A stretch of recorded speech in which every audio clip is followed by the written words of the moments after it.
Hello everybody and welcome to the Omens Rising playtest. I am Tessa. I am one of the directors here at Nerdsmith. I am so excited to have the Omens Rising crew here with us today. We are going to be testing out the encounters mechanic. For those of you who are not familiar with Omens Rising, it is a TTRPG based on cartomancy, and I am very excited to have a chance to play. So I want to thank everybody for your support with our Here Be Dragons Loud and Proud Kickstarter. Because of your amazingness, we are already at $3,650 on our Kickstarter. We are almost to our last stretch goal, in which all of the pins will be unlocked as glitter pins. For those of you who have not seen the Kickstarter, I will put it in our chat. Please go check it out, and I will have the fabulous folks over here who are members of the Omens Rising team give it a introduction and tell us a little bit about the game. And I'll start with Chris. Hi everyone, my name's Chris Geary. You can find me on Twitter as at Chris Geary. You can find me in the chat as Chris Geary as well. I am a game designer on the project, kind of the project lead of sorts for Omens Rising, and yeah, I am partly responsible for what you're going to see tonight. So this is the first time that we've gotten a chance to really put it to the test. So you all are going to get a sneak peek into not just one of the mechanics, but also whether or not it works. And just as a heads up, so you know,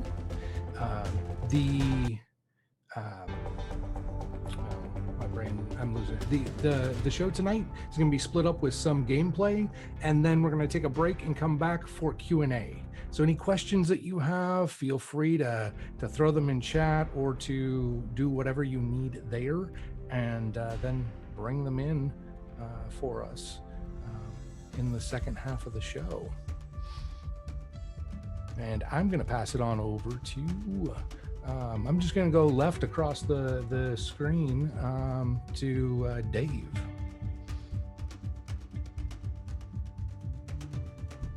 Hello, I'm Dave Silva. I'm one of the content writers. I'll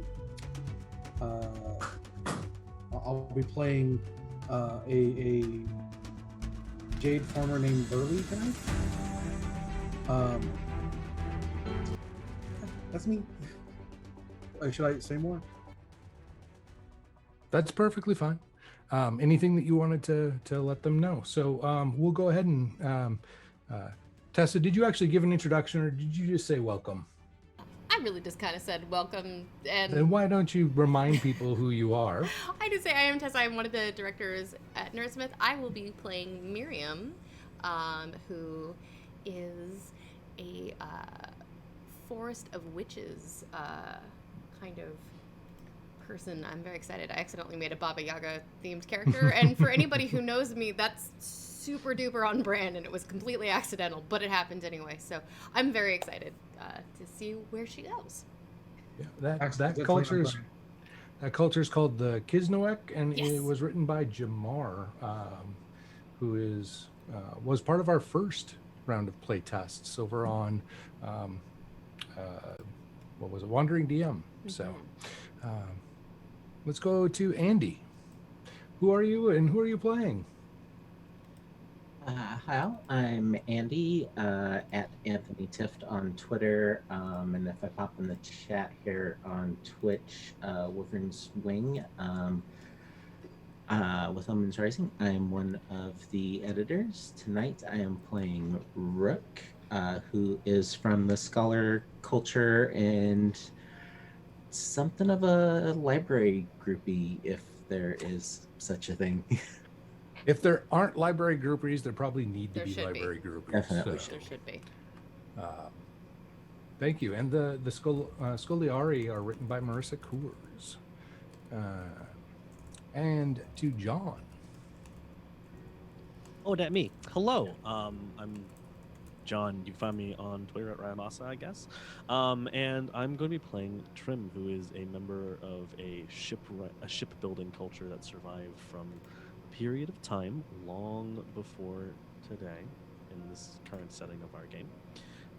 And they're kind of a toll bean, so we'll see how that serves them wandering about in the world, as it were. Excellent. And thank you, John, and to Chantel. Who are you and who are you playing? Hey, I am Chantel B. You can find me on Twitter at Chantel B. Tonight I will be playing Indie, short for Indecisive. And they are a silent walker, which is a culture that I have written. So it'll be fun to see how much of what I've written I remember. Well, there's always there's still time for revision, so Yeah, anything that happens here is canon, and anything else is not. We change it. Well, thank you all for being here, and thank you all for participating in our first look at our encounter mechanics. We are starting with all of the player characters in an island city by the name of Kutelwakan, which was written by Dave. So I'm going to turn over the description to Dave for what is Kutelwakan and what does it look like? So Kutelwakan kind of emerged from the detritus of this apocalyptic event that reshaped the world. Essentially, you had all this trash and like destroyed ships, detritus, that all kind of congealed is not the right word, but kind of moved through the national eddies of the oceans into this same general place. And there were people that were trying to escape who found themselves here. And the culture really emerged from those people who survived and were able to find a way to survive in what is essentially a oceanic garbage heap. However, we are years since that founding event. It actually looks much more like an island now, large enough to support different districts and like farming and agriculture. However, if you dig too deep and look under the surface, they're still built on the hulls of wrecked ships and other detritus. So there are layers upon layers within the culture. And as far as appearance goes, the culture kind of had to emerge from people who couldn't waste anything. So everything gets reused. A lot of what they have has been salvaged. And because of the nature of the seas, salvage comes to them. So that's a large part of their culture. They maintain these bazaars where people will come in to trade goods or exchange things.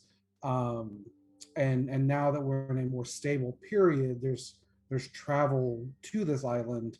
Essentially, it's begun to be known as a place to find lost things. But to focus more on appearance, people tend to wear clothes that have been sewn together or repaired multiple times. There's a focus on functionality over any kind of style. Only recently people have begun like displaying wealth, and they do that by like, look at the stitching in my shirt here. It's still 4 different shirts stitched together, but look at the stitching on it. It's great, isn't it? Yeah. Should I can probably go on, but I think that gives you a good idea there. No, that's great. So at this stage in our story, we find ourselves at one of those bazaars, and each PC is there for a different reason. They've come to Kutelwakan for a reason known to them and maybe a reason less known to them, searching for something. And let's go around the table and we'll start with Indy. Indy, what brought you to Kutelwakan and what is it that you are browsing for in this bazaar currently? One of the things that silent walkers tend to try to focus on is living in the present.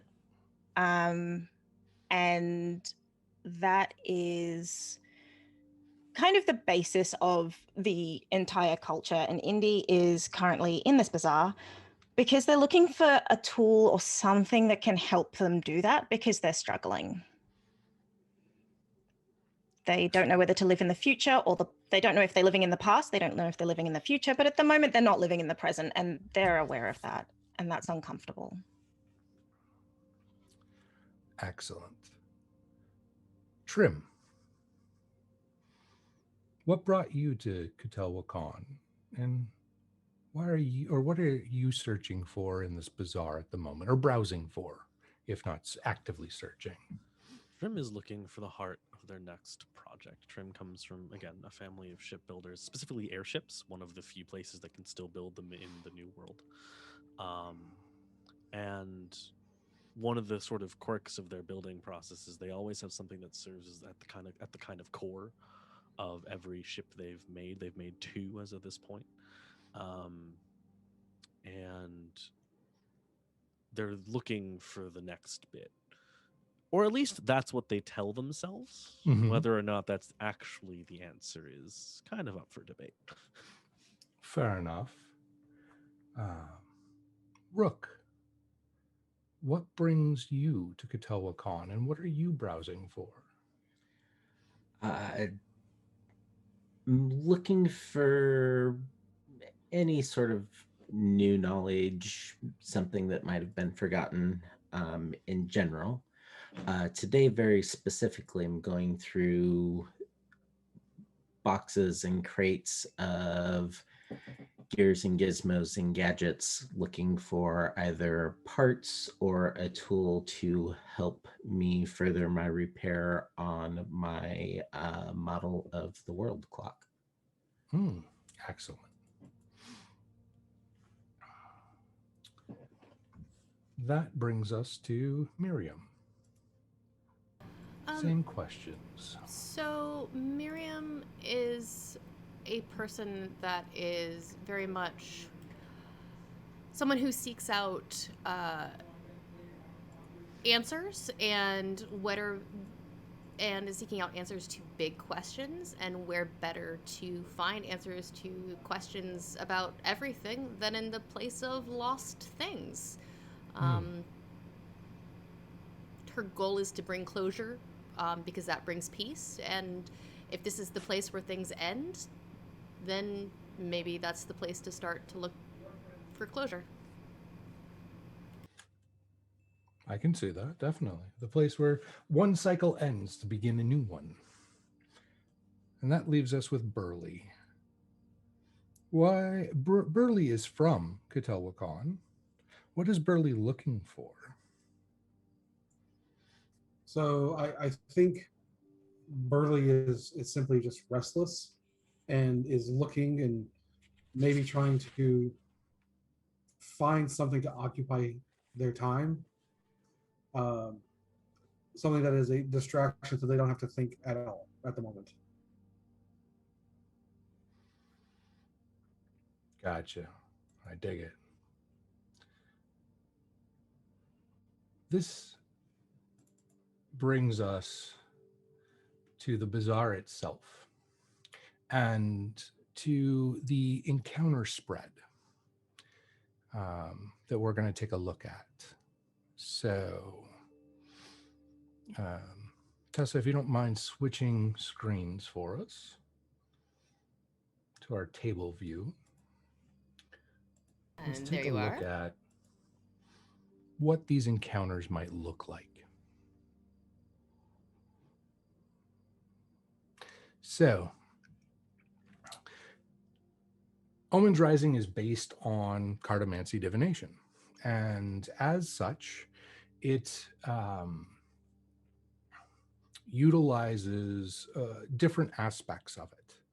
Encounters are broken into three types: a social spread, a conflict spread, and a exploration spread. We're looking currently at a social spread. A bazaar is filled with people, and yes, there is an element of exploration going on, but not the kind that we would normally associate with the other spread. So we are going to begin by drawing a card to set kind of the scenario. You can do this on the fly to create like random events or random circumstances, encounters. Other games have used D20 tables or D10 tables, that sort of thing, in order to create your random encounters. We use a spread.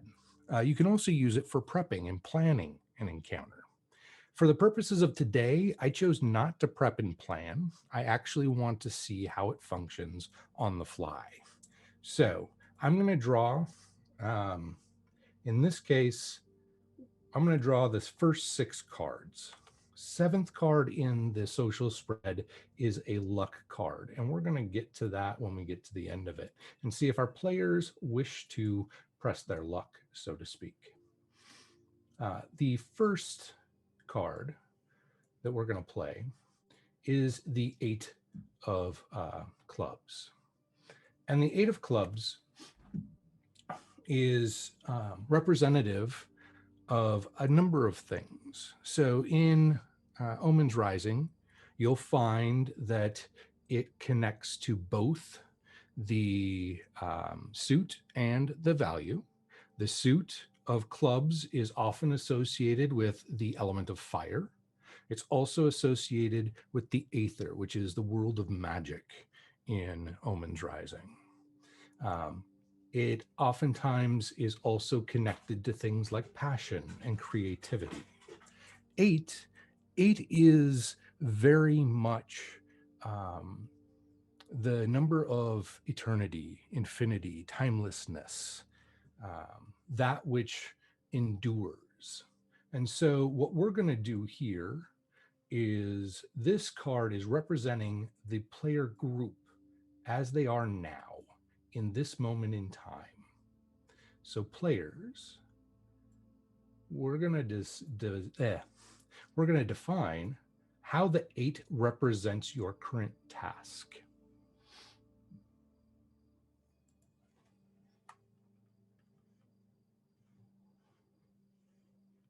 Who wants to start chiming in?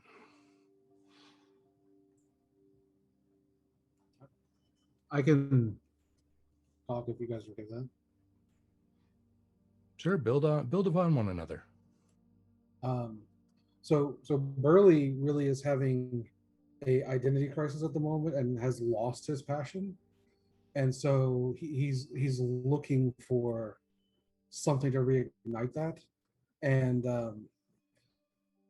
ironically, as far as like the infinite nature of the 8 here, because he can't find it, he is looking for as many things to fill his time and his mind with, so that he doesn't have to think about what he's lacking. So infinite menial chores are definitely something that he is looking at right now. Okay. Lifting heavy things is just perfectly fine for Curly. So there's a routine that just continues to repeat itself that kind of shows up as the 8 for Burley in a lot of ways. And it's not enough anymore. So he's looking for more of these routines that he's just like trying to layer on top of himself. I see. What about the rest of the group, or the group as a whole? How does the 8 represent others?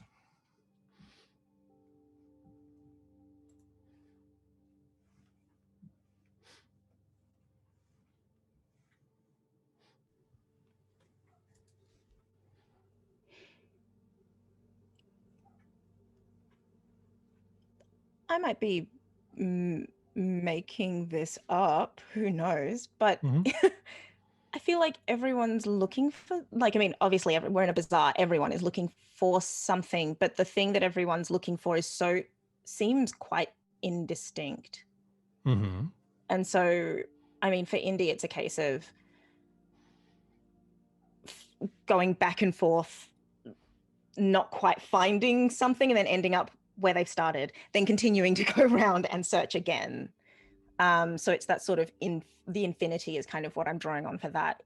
It just keeps going round and round and it's not settling.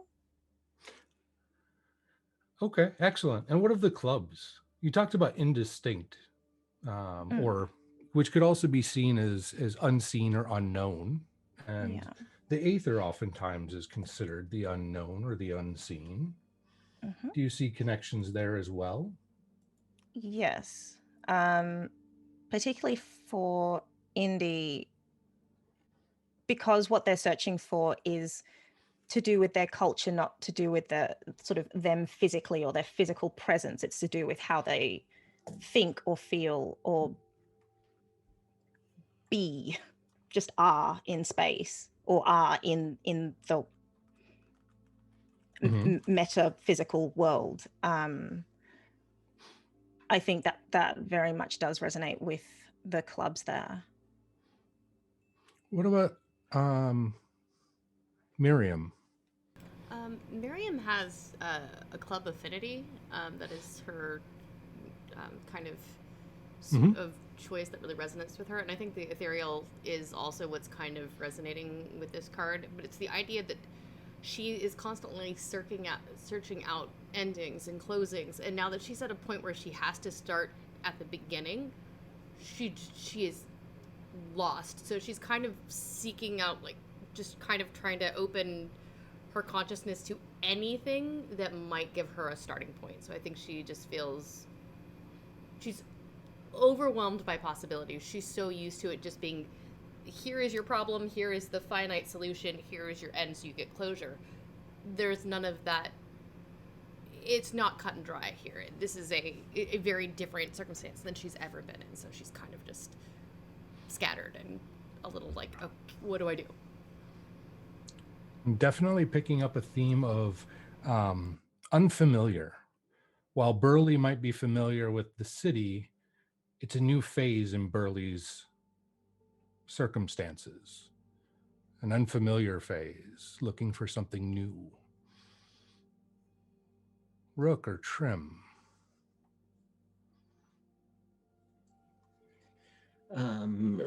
Rook is at that phase where the answers aren't in the knowledge databases that they've had access to.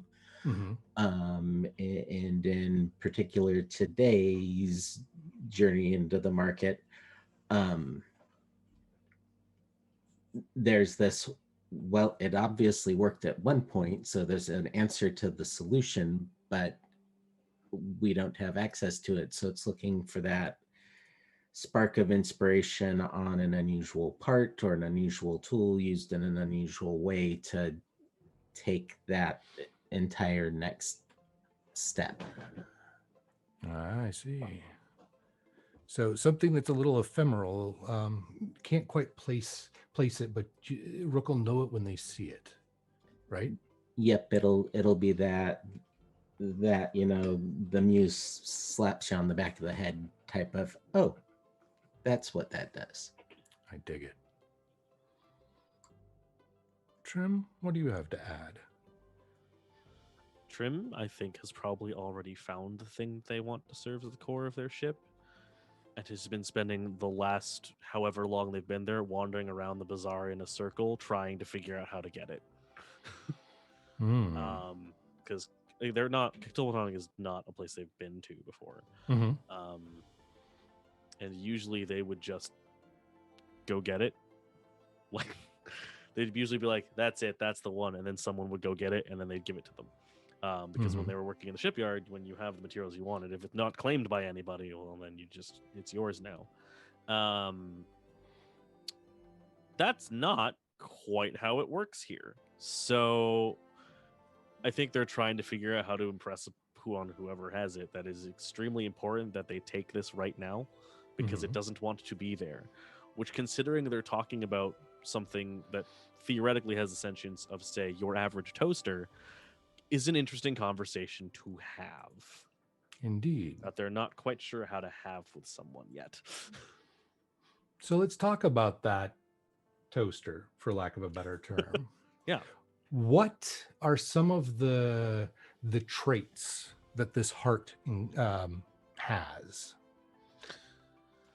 So for Trim, they're looking for, again, the core of like their next project. And what that is that thing needs to want to fly. That's the whole point. Like, they build airships, that's what they do. It needs to be something that isn't content to sit on the ground and stay there in one place. It wants to move, it wants to wander, it wants to be in the air.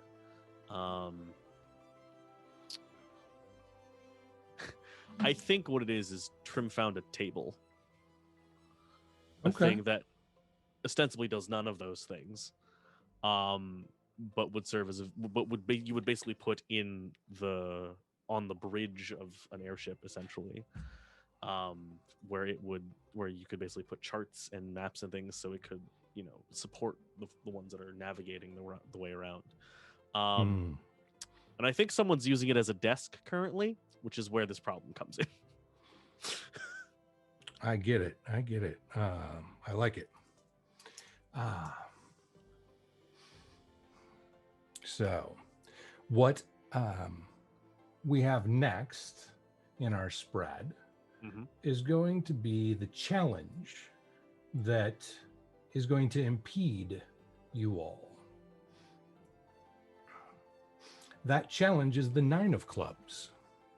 The 9 represents bounty, the reaping.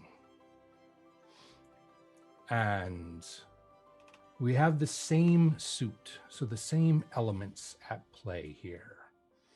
There is we'll say, groundswell of passion for these items that you seek.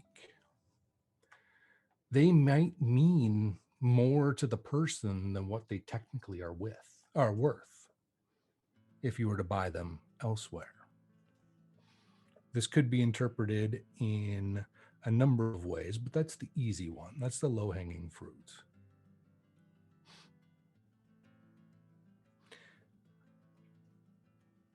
What sorts of what sorts of advantages might you all bring to this circumstance that you could use if someone was difficult to barter with?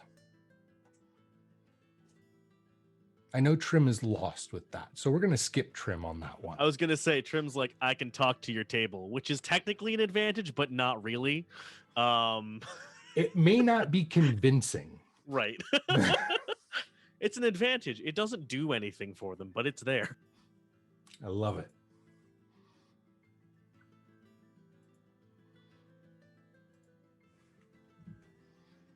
I think that Miriam actually this is her wheelhouse. What she does, or what she did, was she was the art of negotiation for so many people, being the wise woman of her town, that she would, people would come to her with, I have a problem, and she would sit them down to tea and discuss, all right, what can we do for one another? So the idea that this, whatever she's seeking, might be more valuable to the person than it normally would be, she excels at that, putting someone at ease and almost not necessarily tricking them, but putting the idea that you catch more flies with honey than vinegar. She uses her insight and her passion and her kind of ability to read people just to sway them more in the direction of what it is she finds and what she wants. So a very adept negotiator. That is definitely an advantage. What about the others? What advantages might you have?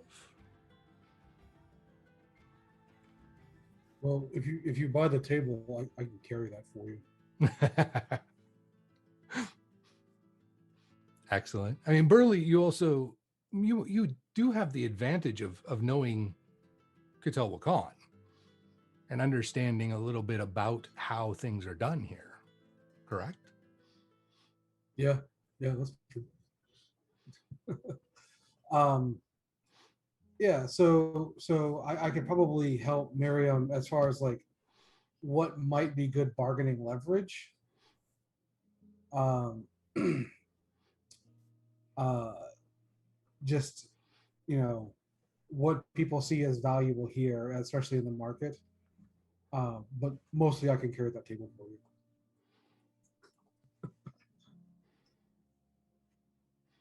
So, but yeah, if you're like trying to haggle, I think he still needs a table. So how do you replace the table with a table?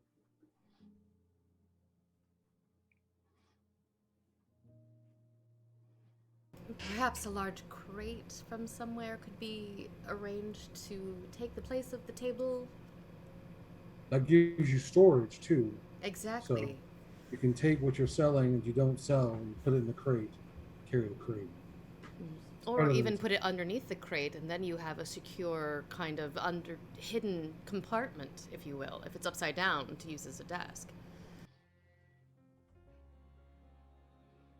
Benefits all around.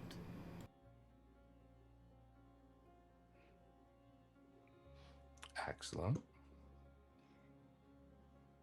Indy or Rook, what kinds of advantages do you bring to such a challenge? Indy would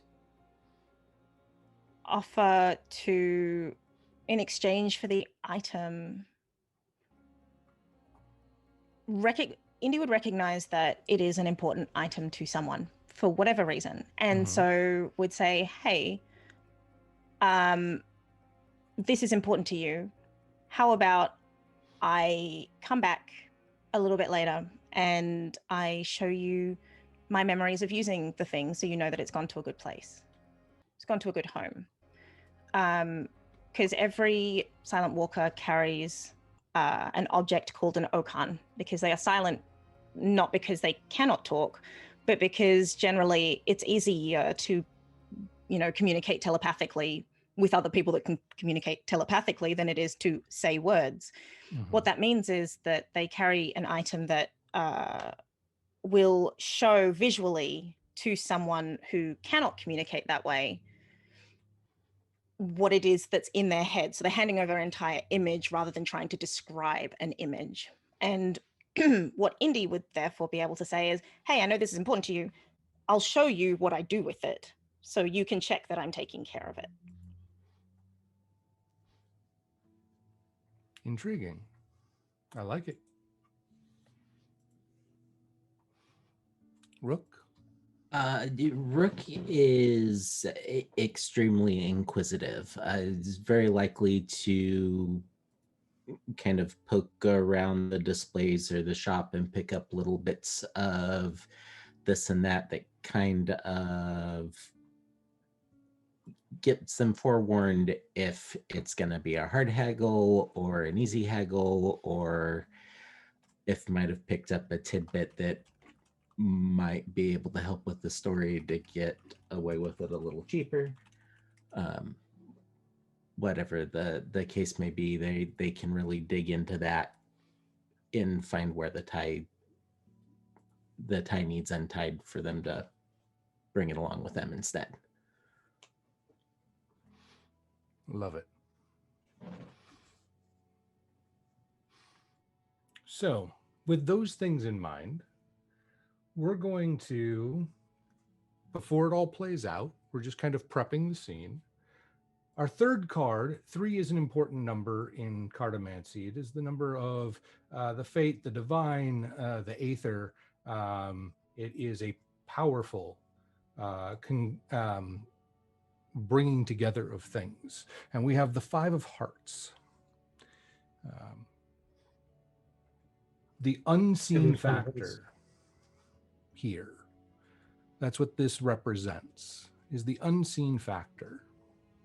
And this unseen factor that your characters don't know about, but your players, you do, is the power of emotional connection.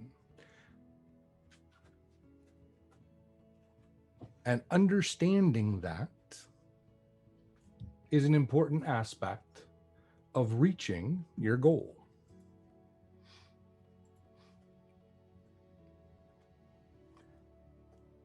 That's why Trim's gonna fail. But not necessarily, because what will Trim's gonna fail balance alone. things out is the 6, which is the 6 of spades, which in this case will be our it'll be someone who walks the path of communication that will be the key to balancing this, that will bring understanding between the strong desire you have for what you seek and how it will lead you to somewhere important, and the emotional connection, the passion that they may have for what it is that they have, whether it may be nostalgia or it's something they created, some sort of pride. Those all play a role. And as luck may have it, the bounty that you reap will be that of good luck. Good luck with words, good luck with ideas. This will bring you mental clarity to your next step, should you succeed, which is our 5th card. Our 6th card, which is not our final card, it is just our final one that is predestined. It represents the direction that you will be led to when successful. The 2 of spades.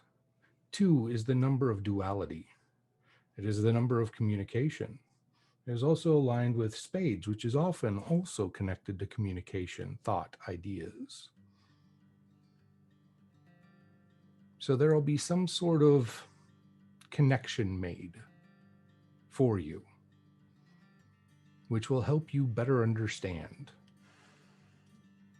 that path from the balancing, that luck that led you there. Now, as a party, do you want to implore the powers of chance, the eye of fortune, as it were? And would you like me to pull a 7th card?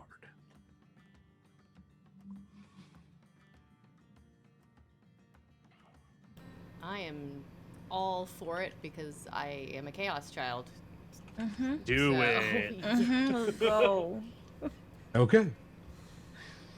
So the 7th card that we will end up with here is going to be the Ace of Spades. And this all kind of fits together. Ace is the card of new beginnings, of fresh starts. Your path, your new direction will lead you to a new cycle. One that at this rate might be intertwined. I'm gonna help you get that table, and we're taking it on the ship, and we're all getting off this rock. So, let's begin with the item that we know. And we see Trim kind of circling like a hesitant shark about this vendor's booth. The world's most anxious shark. Good. Poor guy. Each of you, let's say randomly, Miriam, you are at that vendor already, browsing those goods, as luck would have it. and as you know, it puts you in a place to benefit based on what you bring to the scenario. Indy, you are you are one stand to the left, so within earshot, but definitely a broader view of things. And Rook, you'll be flanking. Actually, no, you'll be on the stand across behind them. So this is a think of it like a well, like a vendor hall at a con, and you've got all these rows of things. And so across the row, across the aisle, you have another vendor booth. And so your back is to them, but as curiosity may have it, this area is fairly sparse at this moment. So seeing Trim circling around may have actually brought attention in some way.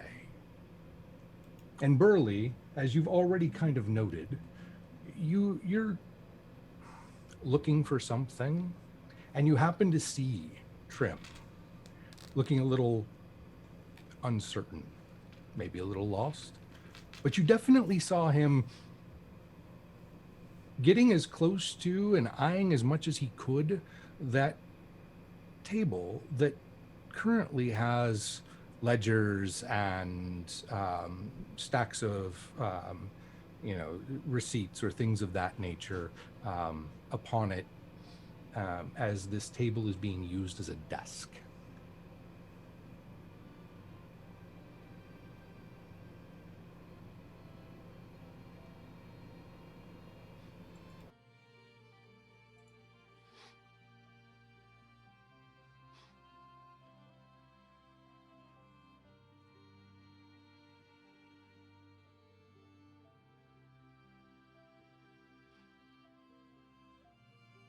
So why exactly do we want the desk? I'm just curious. She's asking Grin. Sorry, what? Miriam was just like, so why exactly do you need this desk? She's trying to understand so she can better assist. Oh, because it's land-bound and doesn't want to be? Its base was destined for the sky, and its top it comes from sky forests. You want to throw it? That's what it told you, Trim. Okay, cool. Now I know that. Thank you. Trim communicates none of that. Fair enough. Excellent. Perfect. Yeah, because it's a desk right now, and like it could be a desk here, but that's not what it wants to do. It wants to be a desk somewhere else. Like in the sky, if I wasn't obvious about that. So you want to throw it? Do I want to what? You want to throw at the desk? Trim looks at the desk. No, it's too temporary.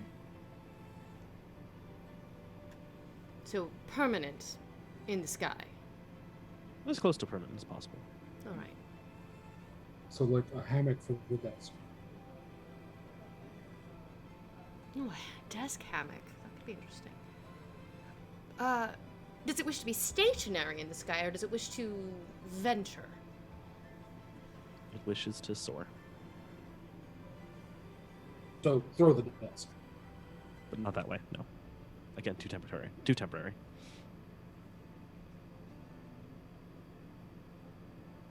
You speaking to the desk? Speaking isn't really the right word, but something like that. You are intuiting the desk's desires? It's less guesswork than that. Like, it's less I'm speaking to the desk and the desk is speaking to me, if that makes any sense. Yes, it does. Yes. Rook, as this conversation is drawing your attention to what's going on, you will notice that, so I put a picture that is a general idea of what the desk might look like in chat for the players. And this desk itself, the base is made out of metal, and it looks like cast metal. It has pipes running through the base. It also has pipes that help brace the table underneath as it comes from a pillar in the center. So it doesn't have 4 legs. It has one pillar center with a base that fans out at the bottom for stability. And at the top of it is framed in metal with lacquered wood across the top. The wood is weathered. It was not originally part of this. In fact, this whole desk was not originally, or table was not originally a table to begin. Each part came from somewhere else. And from a distance on it, it looks as though there might be a gauge attached to it, but upon closer inspection, it's more like a compass of sorts. But it doesn't point to north, south, west, and east, as many are accustomed to. What you see, Rook, out of the corner of your eye are the sigils of the 6 primordial aspects of aether. Some might call them gods. Some might call them patrons or extraplanar beings. Others may call them monsters or fables or myths. But they are marked upon it with a dial or with a needle that is currently pointing to the one colloquially known most commonly as the Watcher.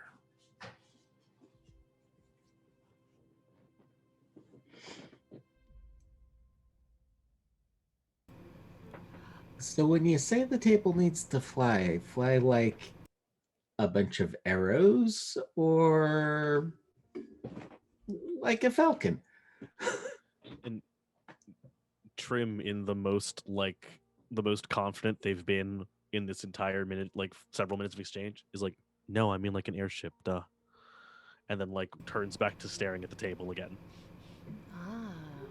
How can a table fly like a falcon? That doesn't make any sense anyway. How is a raven like a writing desk? In so many ways. So how attached is it to this little dial on the front? How attached is it to the dial on the front? Dial. Skyworthy table. As Trim takes a look closer at it, that would be where the beat of this heart emanates. Extremely. You don't suppose it'd let me transplant it? You'd have to ask very nicely, and I couldn't guarantee a yes. Big questions. So, how much is the desk? The shopkeeper is just kind of like staring in awe at you all as you're talking about something that they don't even have a price tag on.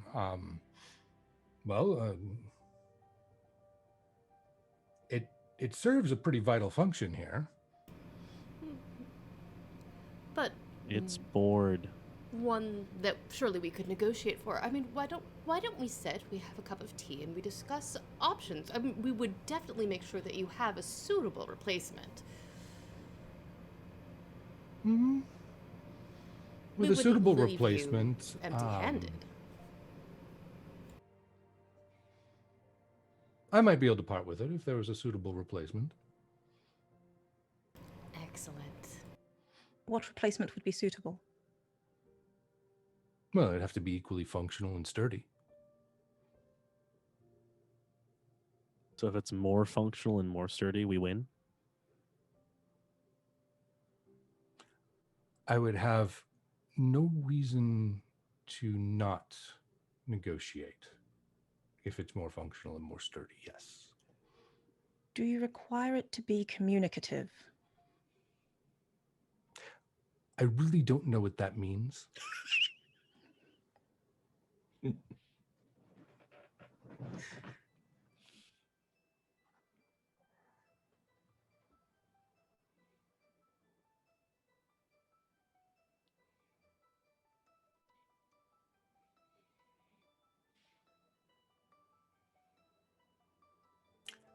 Functional and durable. Extravagance tends to get you robbed. Point taken. That checks out. Is this to your specifications or the tables? I'm not sure what you're talking about. Functional and durable to your Oh, specifications? yes. Yes. Functional and Okay. durable to my specifications. Okay. So I must be able to do the same business in which I am doing upon it at minimum, and it must be able to deal with things of varying weights that I may place upon it at any given time. What exactly do you do on it? Well, a lot of times I sort stock. I will sometimes showcase different items upon it. If there's a larger item someone wants to take a look at and needs to get a better look. But a lot of times I just use it for filing and paperwork and storing of the things I need, like my lunch. So you need something organized and supportive. That would be good, yes. So if the big guy here lugs it over here, gets up, jumps up and down on it a couple of times, doesn't fall apart, we call it good? You're talking about the new table, yes? Yes. That would definitely look like looking over at Burley and kind of looking Burley up and down. First of all, what does the shopkeeper see when Why looking would I Burley jump up on and the down? table?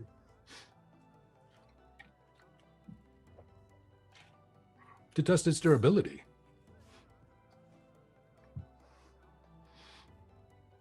That at least is the proposal. Wouldn't I wanna- just assumed that was your custom for testing durability.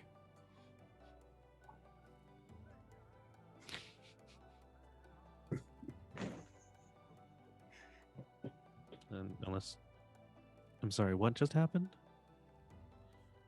I was looking for a supportive and organized table, and I was distracted. Why are we jumping on? Are we jumping on tables now? Is that I what's don't happening? understand. I think they want me to jump on a table for some reason. I don't get it. This is a different custom. I've heard of table dancing, but not table jumping. You should I feel probably like- ask first. I would assume so. I mean, what if the table doesn't like being jumped upon? Well, exactly. Excuse me, can you lift something the size of Burley? Who are you asking that question? The of? shopkeep. Can I lift something the size of Burley? Yes. No. Then there's no point in Burley being on the table because you're not going to be able to lift something that high to put on the table anyways. Can we go get this table now? You're very practical. Thank you. So now we just need to find a replacement table. One that wishes to be here, that likes having stock sorted on it. Get like a crate with a drawer. So like helping show things off too. What if you found something that's like a bookshelf with that stands up on one side and then it has like a table that folds out, and that's probably way too complex for what we're thinking. Well, it's not a table anymore, is it? No, it's multifunctional. But the shopkeep wants a table. Doesn't need to be multifunctional as long as it is functional for the purpose that I have. I'm Doesn't matter. overthinking this. It doesn't matter if what order it looks like. If it doesn't want to work here, let's go find something that wants to work here first. I mean that. Lead that the is- way. We will The follow your object lead. doesn't serve the purpose of the object's nature. Is it still the object? What? Ooh. Never mind. No, that is an entirely philosophical question that absolutely should be considered. Right now I missed it. What was it? Huh? It.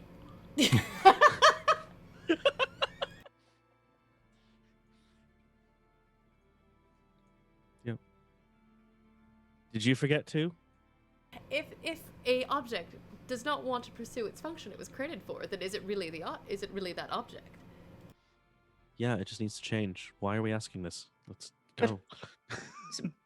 But it is a fair question, because what if perhaps it's not a Uh-huh. table? What if it's a desk? and it wants to be a table, but it's a desk. Is this acceptable? Well, then it just needs to become a table. I don't. What? Is the name indicative of the function? Is the desk a table if it's used as a table, is it a desk or is it a table? We're the ones that put names on them. I don't think they really care. That is an excellent Have you point. asked? Have I asked? Doesn't care. Yes. It doesn't matter to me, the shopkeeper will chime in. A desk would function very similarly to a table. I was talking about the table. Oh, my apologies. No, you're good. You just need a table that's supportive and organized, will help you store things and show things off. I get it.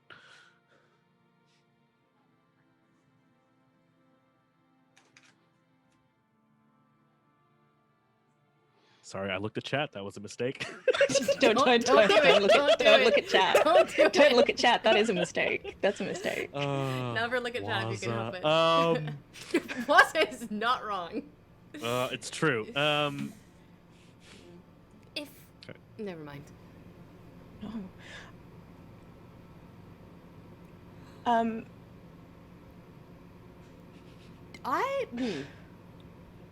Chris. Mhm. Indy would like to basically wander the bazaar looking for a table that wishes to be used as a table, that self-identifies as a table. If it does Good. not, Mhm. Indy would not like to Good. use that surface. Understandably so.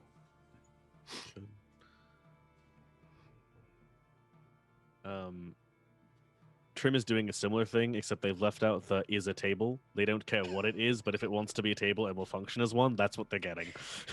That, my friend, is how you get a ball. Just needs to be made a table. It's not that difficult. I keep saying this.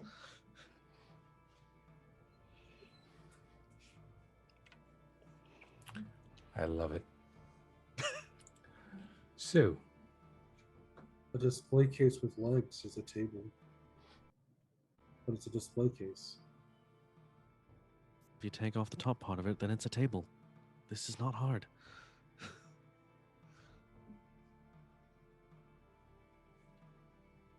as you wander the bazaar, Wait, hold on. Does nobody do basic carpentry? Is it just me? Oh, no. I pour tea and help people solve problems. I could That's the make a- extent of my abilities. Do you like tea? Tea during carpentry, and Trim meanders off in the direction of something that's crying out to be a table. alrighty. So Trim wanders off, as does Indy, in search of tables that speak to them in the ways that they wish to be spoken to. Rook, Miriam, and Burley, what do you do as they start to set off into the bazaar? The bazaar, as it were.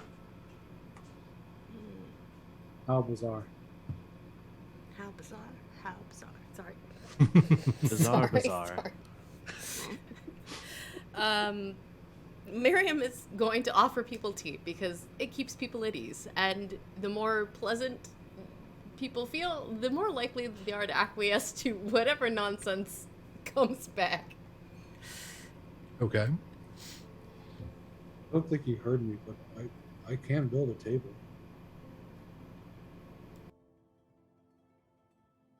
But I'd like the tea. Good. Rick's trying to not obviously be working out how to get the dial off the table already.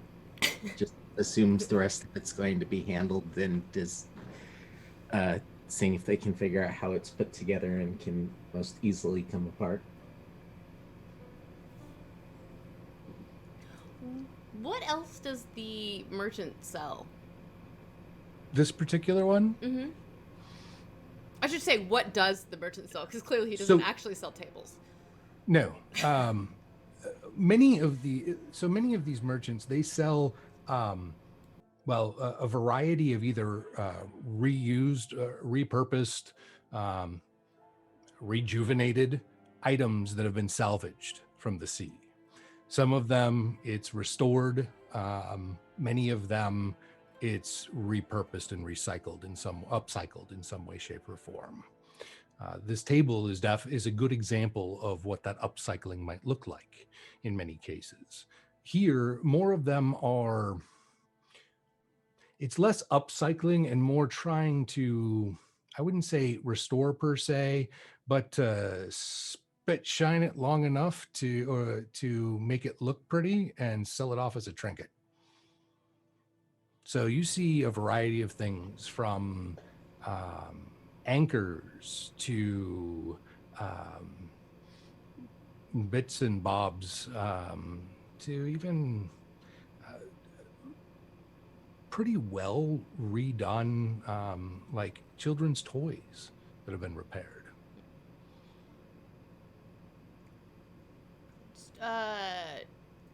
Tessa does not have an idea of where to start for the conversation, but Miriam is going to, while making tea, kind of engage in light chit chat with the merchant to try and continue making sure that they're in a decent mood and with all the talk about tea, the merchant seizes upon this opportunity to see if he can make a sale. Absolutely. And they bring out a teacup. Ooh. It's a very ornate teacup. It's larger than a standard teacup, and it has a variety of inscriptions along the inside and outside, as well as has a matching saucer. The piece itself has been repaired. It was not salvaged, completely, but it is intact. There's not missing parts.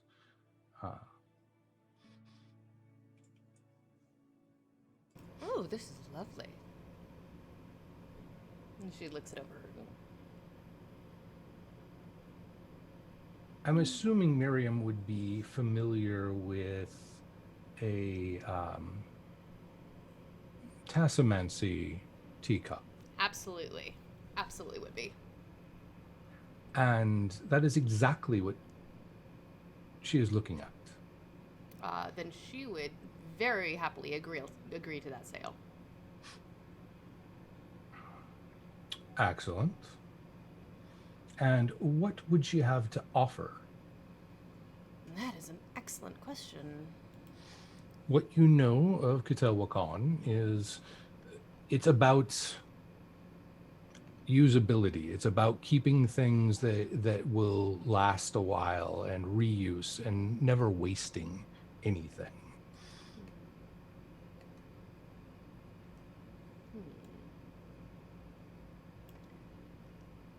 Trying to think what I have on me. So inventory in this game is we only track what's significant. Right. So anything else, as long as it's plausible, is perfectly acceptable for her to have on her. Usability. She would offer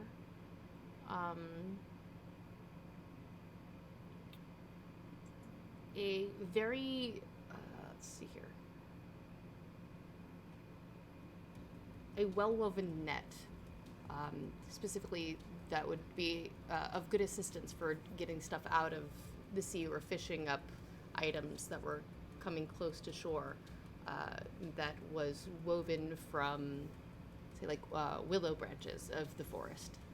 Okay.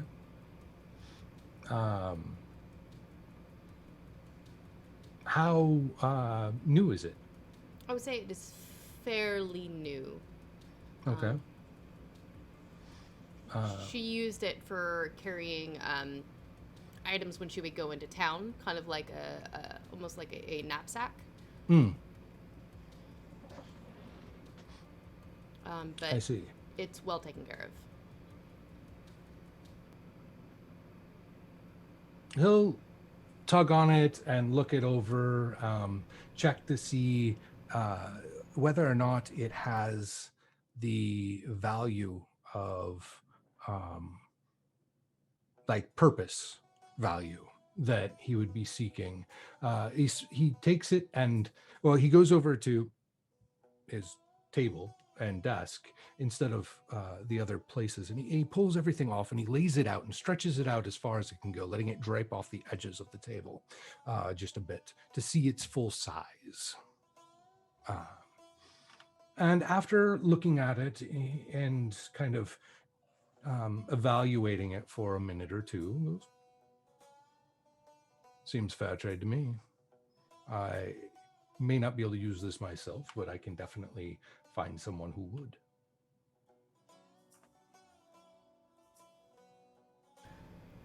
On the saucer itself, it has the 12 sigils of the equivalent of Omens Rising's zodiac.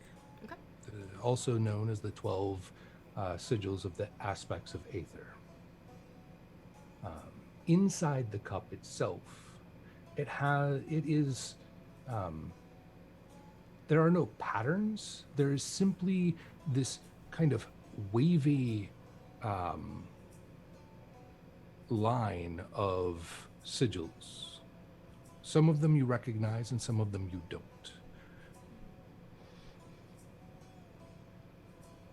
And it kind of spirals all the way in, but it's not like a perfect spiral. It waves through and around, a lot more fluid. She is utterly delighted. She's just like, step 1 complete. I found something that might bring me answers. Indeed.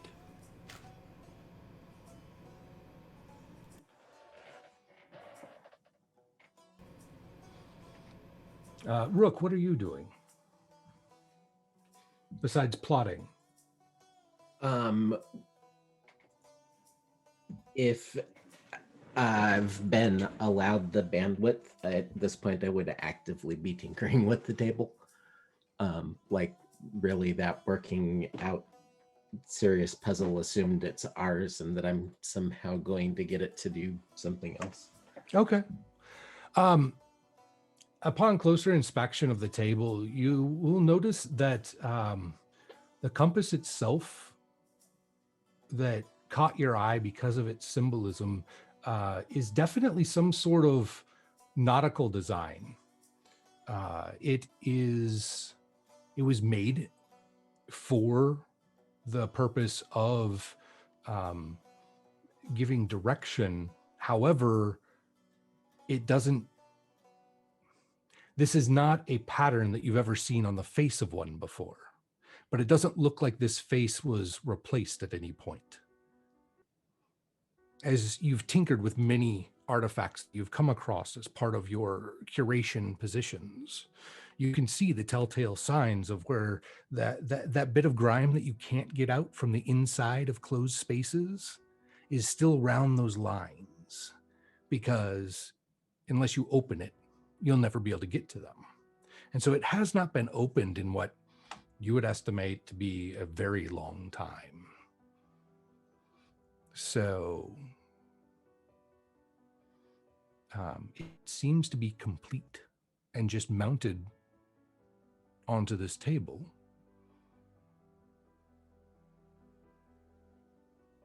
Almost as if it belongs.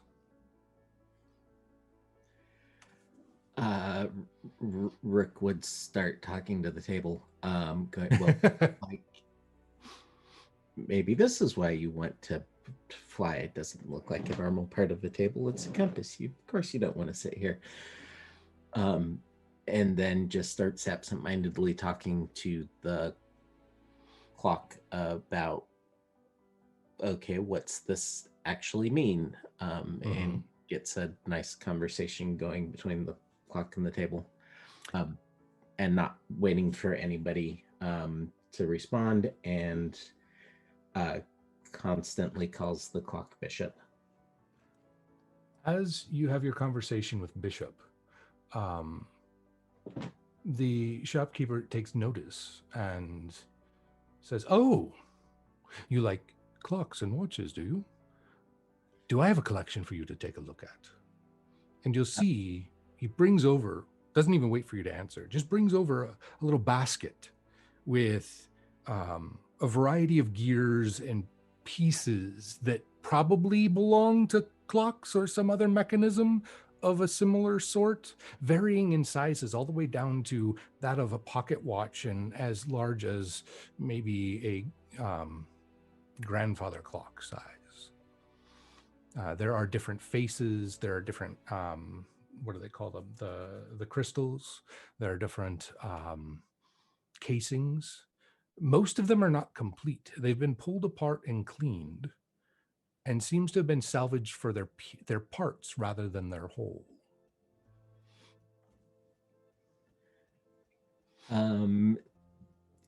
You hear one of the most delighted, disappointed sighs ever as Rick kind of grabs the basket, sits down, pops a magnifier at their eye, and starts looking at each little individual one as detailed as they're allowed to. Oh, the shopkeeper will let you take a look as much as you'd like until hopefully you'll find something you like. And yeah, starts doing the no, maybe, yeah, I gotta keep it. yeah. Burley. What does Burley do? Do you follow the two that went out into the bazaar? Do you stay at the vendor's space, so to speak? Well, I think Burley is just kind of standing around waiting to have a cup of tea. Oh, yes, there we go. He has not forgotten about this tea. She is making the tea. Don't worry. I I'm don't know assuming how, but she's figuring that out. She's making sure it happens. That's fine. I think that we'll say the shopkeeper has a pot and burner that they can turn on, that they use sometimes for heating up soups or such, depending on what they bring with them for food that day. And they can heat up some water, and there are plenty of cups in the shop. So he'll just pull out some for the three of you, or four of you.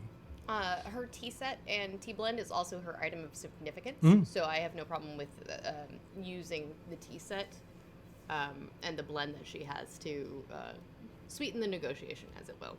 Excellent. So she will make sure that everyone has tea. So, Indian trim. Let's see. I like to have a little bit of randomness to things. I'm going to draw a card to see how quickly, or if each, I'm going to draw a card, one for each of you. And I'm actually going to change pages for us. And I'm not sure exactly how it will show over there, but we will make it work. So I'm going to deal one card for each of you. And the first one is going to be for Indy, and the second one for Trim. When I do this, red is, not red, hearts is yes. Diamonds is maybe with a little bit of effort. Clubs is unlikely unless you're able to persuade, and spades is no.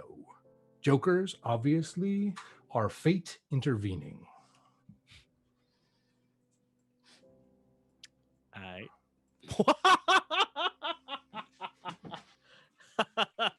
Did I just win the game? Did I just win? Is that? I think so, yeah. I feel like I just won. I think that's how that works.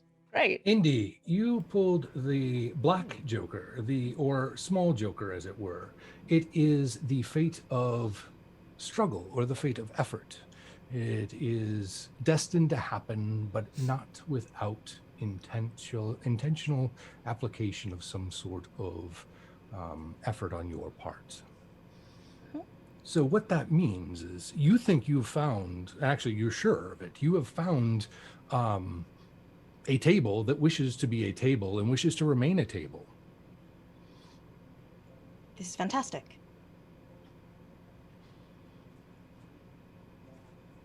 Unfortunately, it's missing a leg.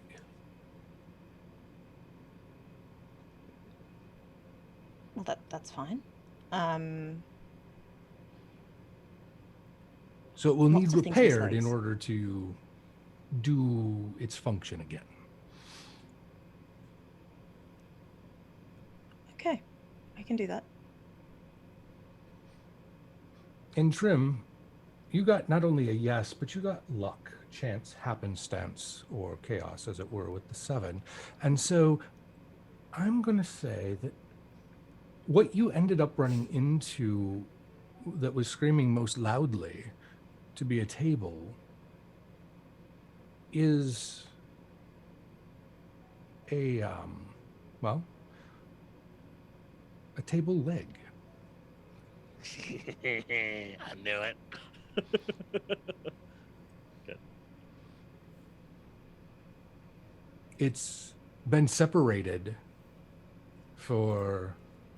because it doesn't really understand time forever, and has been lonely for quite some time. Now, while Indy, the table you found is made of hardwood, the leg you found, Trim, is actually made of metal. It's a bit more, shall we say, industrial, while the other is a bit of like the size of like what someone might put in as a kitchen table for an eat-in kitchen rather than a dining room table sort of thing. So maybe 4 people could sit around it, but it's not intended to be extremely large. Its legs are sturdy and kind of chunky. It's not overly ornate, but it definitely is functional. And it is proud of its function and lamenting that it can no longer function.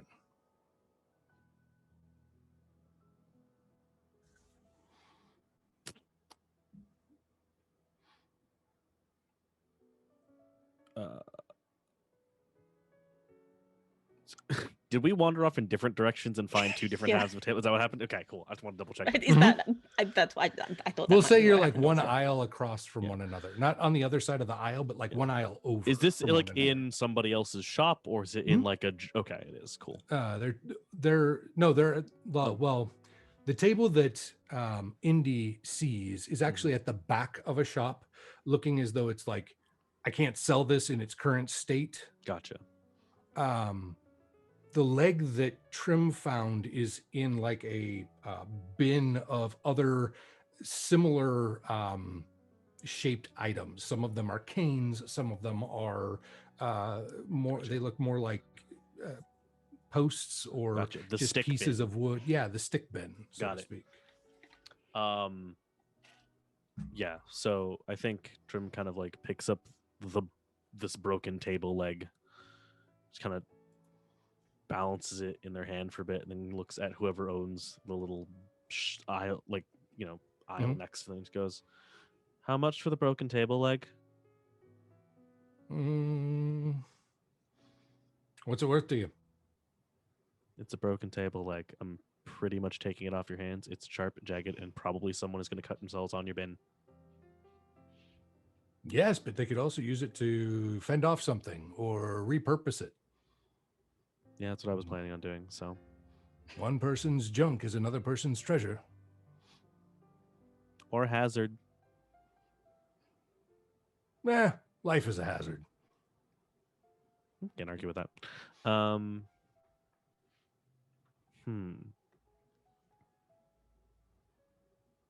You don't look like you're from around here. You got anything interesting?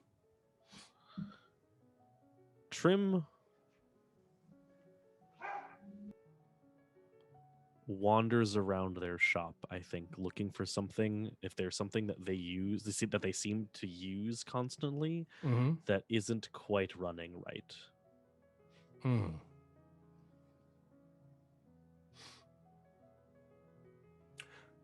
There's a fan that they use to kind of keep air moving in their shop, because you can tell by the way this person is built and what they're wearing that they tend to overheat. You can see sweat glistening.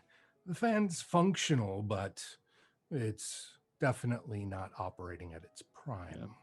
I think Trim sort of looks at the fan and goes, I think there's another speed on that you're not getting. Well, it's missing parts, but it works. Do you know how to fix it? I'll trade you the table leg for a fixed fan. Deal. Cool. And Trim like puts the stick in and starts wandering around their shop, like hands out, looking for parts that could fix the fan. Awesome. So what I'm going to have you do really quickly is I'm going to recall the cards that we've played so far and shuffle that up. I'm going to have you make a check. You tell me which aptitude you want to use in order to accomplish this, and make sure you draw 2 new cards. Yeah.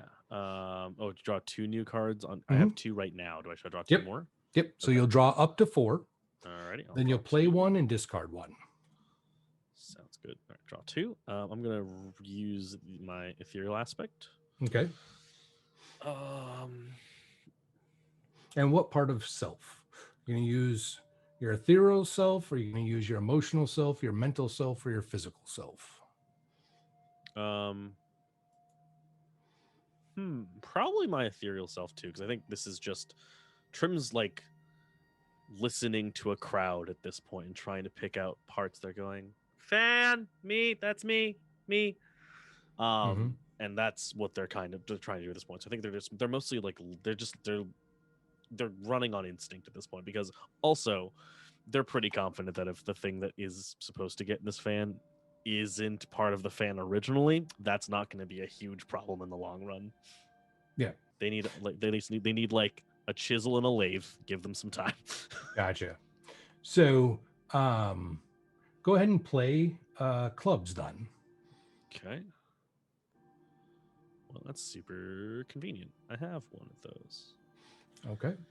And what is your base rating for your aptitude of clubs? 12.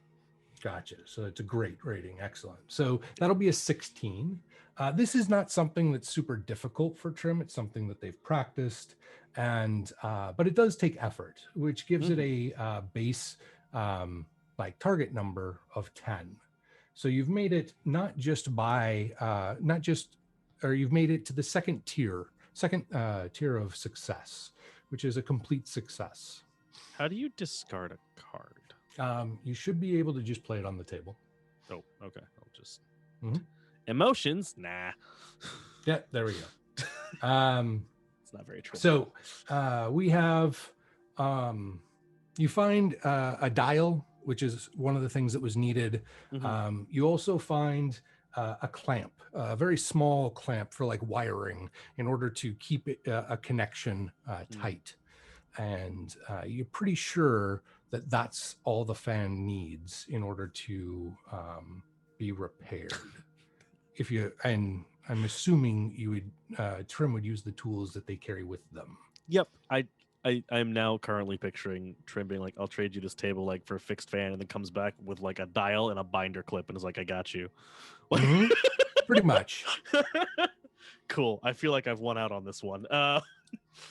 And the guy kind of looks at the pieces that you have, realizing that they're coming from his shop, but also realizing that they don't really have any value on their own. And so he just kind of shrugs and goes, all right, cool. Let's see it.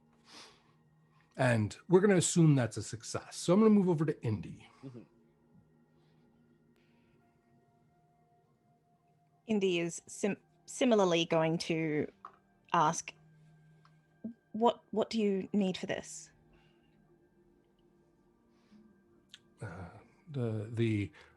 there's two people at this stall, and the older femme presenting person that goes, what do you mean need for it? It's in disrepair. Yes. I wish for it to accompany me, and so I would like to know how to free it from you. Well, what do you bring of value? You don't look like you're from around here.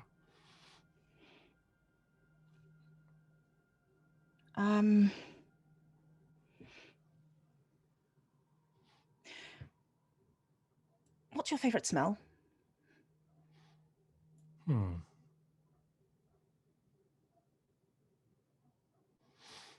Oh, I know.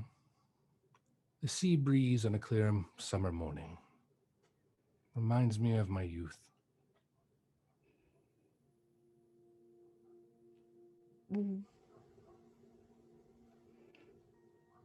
I have the memory of a sea breeze from somewhere else.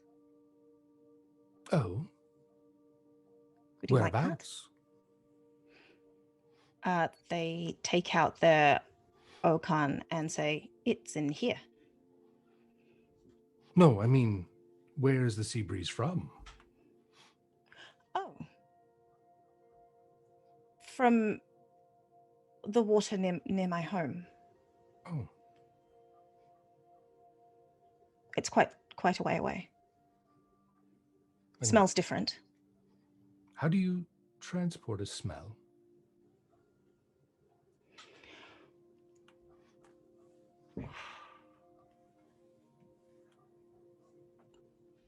Indy blanks for a moment because that's not a concept that makes sense.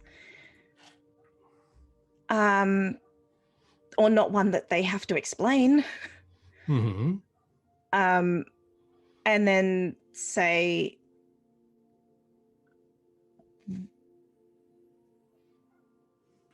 in my now, but also my then.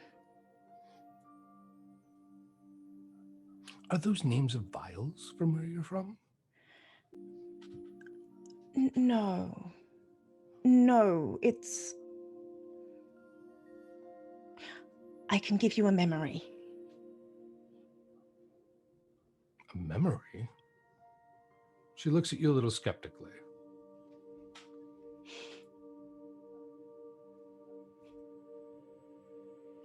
And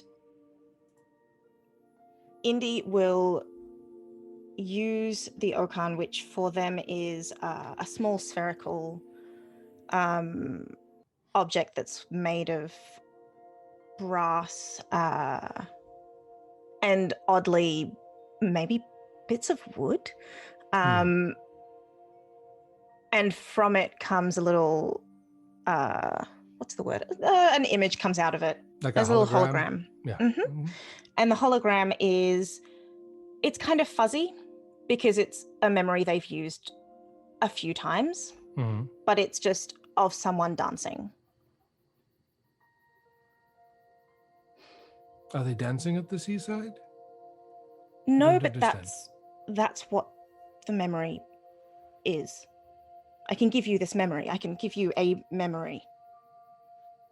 Oh. Because you see this, yes? Do you see this? Yes. Well, now you have the memory of this.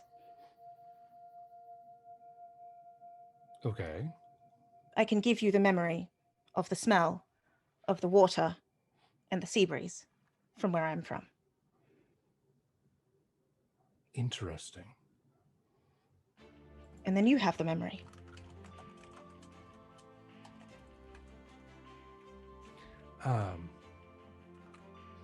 I'm intrigued. I can't say that I understand it, but I'm willing to try. Very good. I will give you this memory. And then if you wish, I can return with another memory, if you'd like it.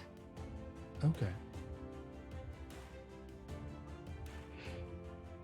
And so they share the memory of the smell of the sea breeze from where they're from, which has sort of a bite of metallic scent to it. And it's very cold.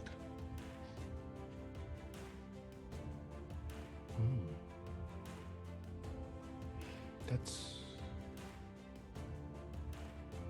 intriguing. Can you do that for my daughter too? She points to the other person in the shop, so we can share this memory. Yes. Okay. And she summons her daughter over and says, "Just bear with me." And she goes, "Mother, are you being taken?" No. This actually works. And the daughter very skeptically agrees.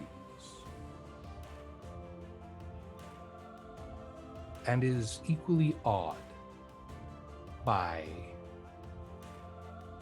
the whole ordeal. The daughter looks at you and says, "For the broken table, that's fine, but you have to find someone to transport it." I can do this.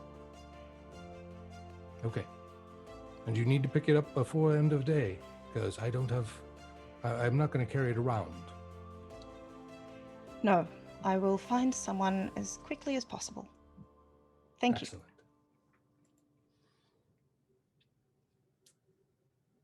So at this point, we're going to reconvene. We have, I'm assuming Burley is probably who you're going to call upon to carry the table. Oh, yes. It's a good name. Burley, you've had your cup of tea. Are you amenable to this request? I'm a cup right here.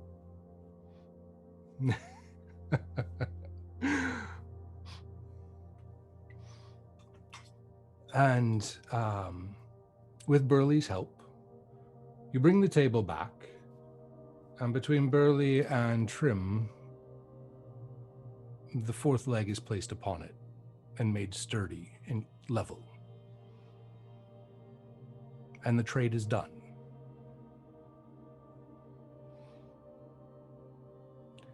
Amongst the gears that you are going through Rook, you find 3 of them that have some level of intrigue based on just the age of them and the teeth patterns. They seem specific in their patterns. You also find one that you think might work inside of Bishop, but most intriguing among everything that's there is you find a clock face. One that is described as what the world clock supposedly has, and not just the hours of the day.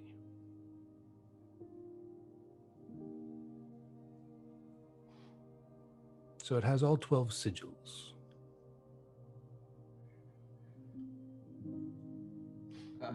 Rook is very much. How much for these treasures? Well, what do you bring with you? I don't recognize where you're from. Oh, I'm from kind of mumbles off names of cities that aren't necessarily anywhere near each other. We're about to shuffle up all of your paperwork here with the table swap, and I'm a real good hand with paperwork. I can get it organized for you after we flip the tables around.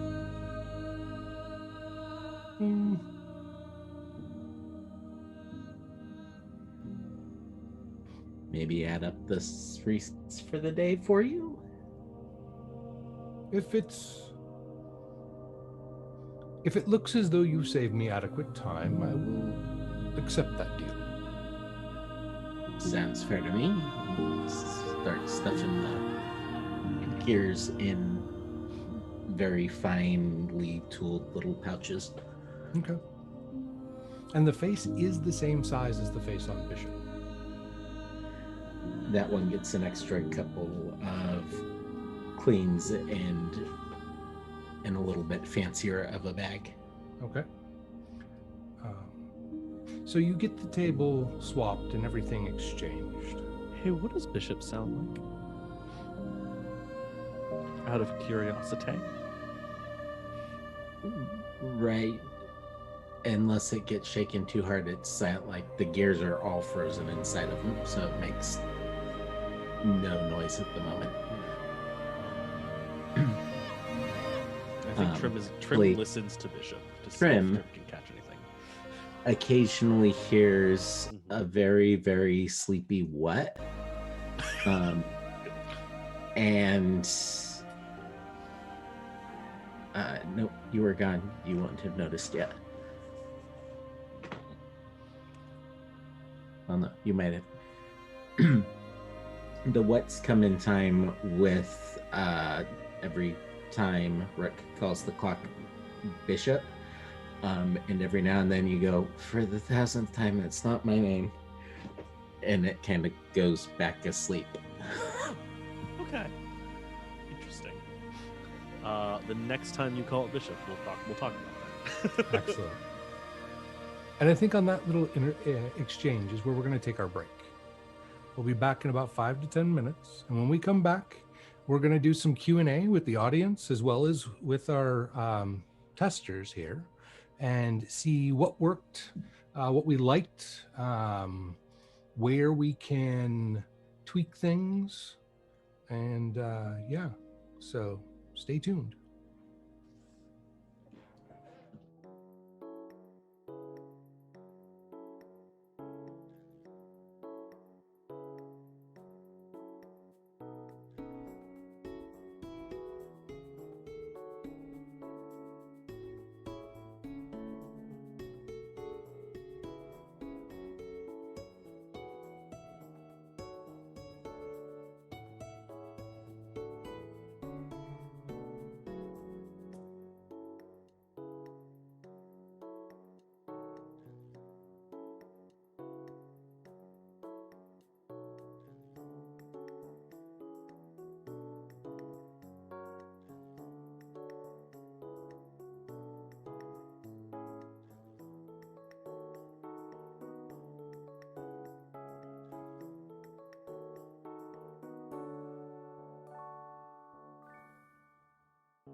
welcome back, everyone. We have returned, and this is now our Q&A portion.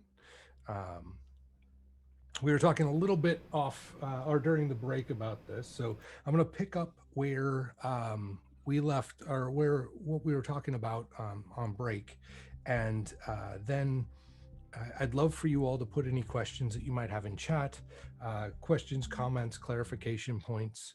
They could be about the encounter mechanic itself. It could be about Omens Rising, a little broader context, if that would be beneficial to your understanding of what we've done tonight. Whatever it is that you would like to ask of us.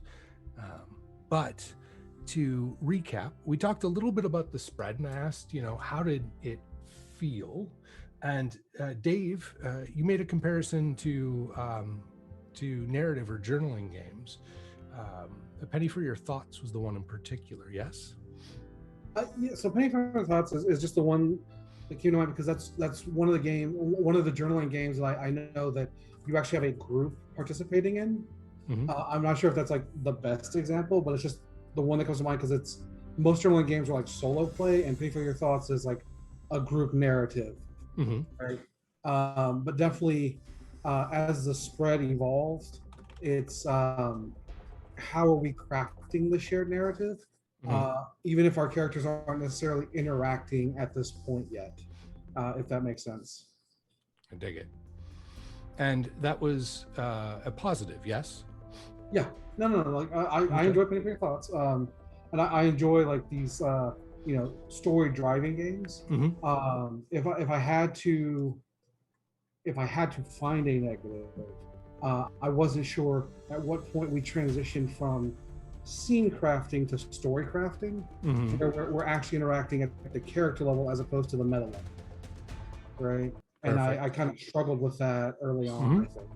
And that's something that can definitely be worked out. So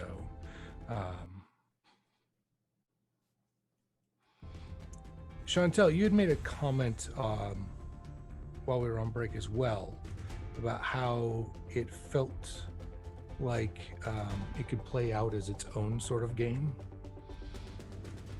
Yeah. I've kind of felt this way generally about all of the separate mechanics of Omens Rising, where the session 0 mechanics could be their own game by yourself or with other people. The character creation could be its own game by itself or with other people. If you wanted to take what I find interesting is, for me, the way that you did the spread was very different to how I would normally play, which is we would roll a die or play a card for each thing as it's happening and roll through that way. Mm-hmm. It's just when things are uncertain that we then roll it through. But what I found that I was doing here was, because I knew what cards were in the spread, my mind started going, okay, but what's in the spread? So how does that what's in the spread translate to what's in Indy's mind when it comes time to play out what that scene becomes? Do you feel like that was an advantage, a positive, or that knowing less of it as the play goes on would be better? I think I'd want something in between. Like I enjoyed the safety of knowing what was coming. Mm-hmm. Like the sort of emotional safety of knowing what's coming. So I could choose how much to engage, how little to engage, what to engage with, what to put my attention on. But at the same time, I think if there had been a little bit more, oh no, here's another card, here's some more random, like what you did with Trim, kind of that as well. Which, I mean, we're only playing a very small portion of it, but I feel like that interaction with the random would be really nice to add into it more. Excellent. And that is one way. So there are two, shall we say, schools of practice in cartomancy. One where people will put the whole spread out, and one where they will reveal a card at a time. I typically reveal a card at a time. That's kind of my standard way of telling, but which is more what you're talking about there at the ladder, and then letting people react to it and build on it and then move on to the next. So that's what I'm hearing there. There is a question in the chat from Waza. Mhm. I actually want to, if I can, I'd like to incorporate my answer to that into my feelings of how the encounter worked, which was, when would you use the encounter mechanic versus just standard scene setting? And I think for me, the answer to that is the encounter, like, loosely, the encounter is a random number generator, right? Like, that's what you're doing. You're creating something from nothing, essentially, without an idea there. Mhm. And for me, I think that the really cool thing about it is that because the spread is open, well, and then two things and then a problem. The thing I love about it being open is that you have the narrative creation of the scene that you are setting, and you've kind of dodged over the awkward, so where's everybody standing problem that like tends to exist when you don't have that kind of like push Mhm. to go. And that's really cool. I really like that. And the fact that you can have that and set the scene yourself and be part of setting that scene is really great. The reason why I love that is because the reason why I would use this over standard scene setting is I would use standard scene setting when there aren't any stakes, and then I would immediately do this when I find the stakes. When something happens, when something that is important comes up, when people are trying to do something, that's when I go, and all right, cards. And that's the way I personally would approach it as if I were running this game. The downside to, at least I think the way that we did it this time around, that I would like to look into doing, and I mentioned this earlier, bouncing off, because we're talking cards, we're talking other card games.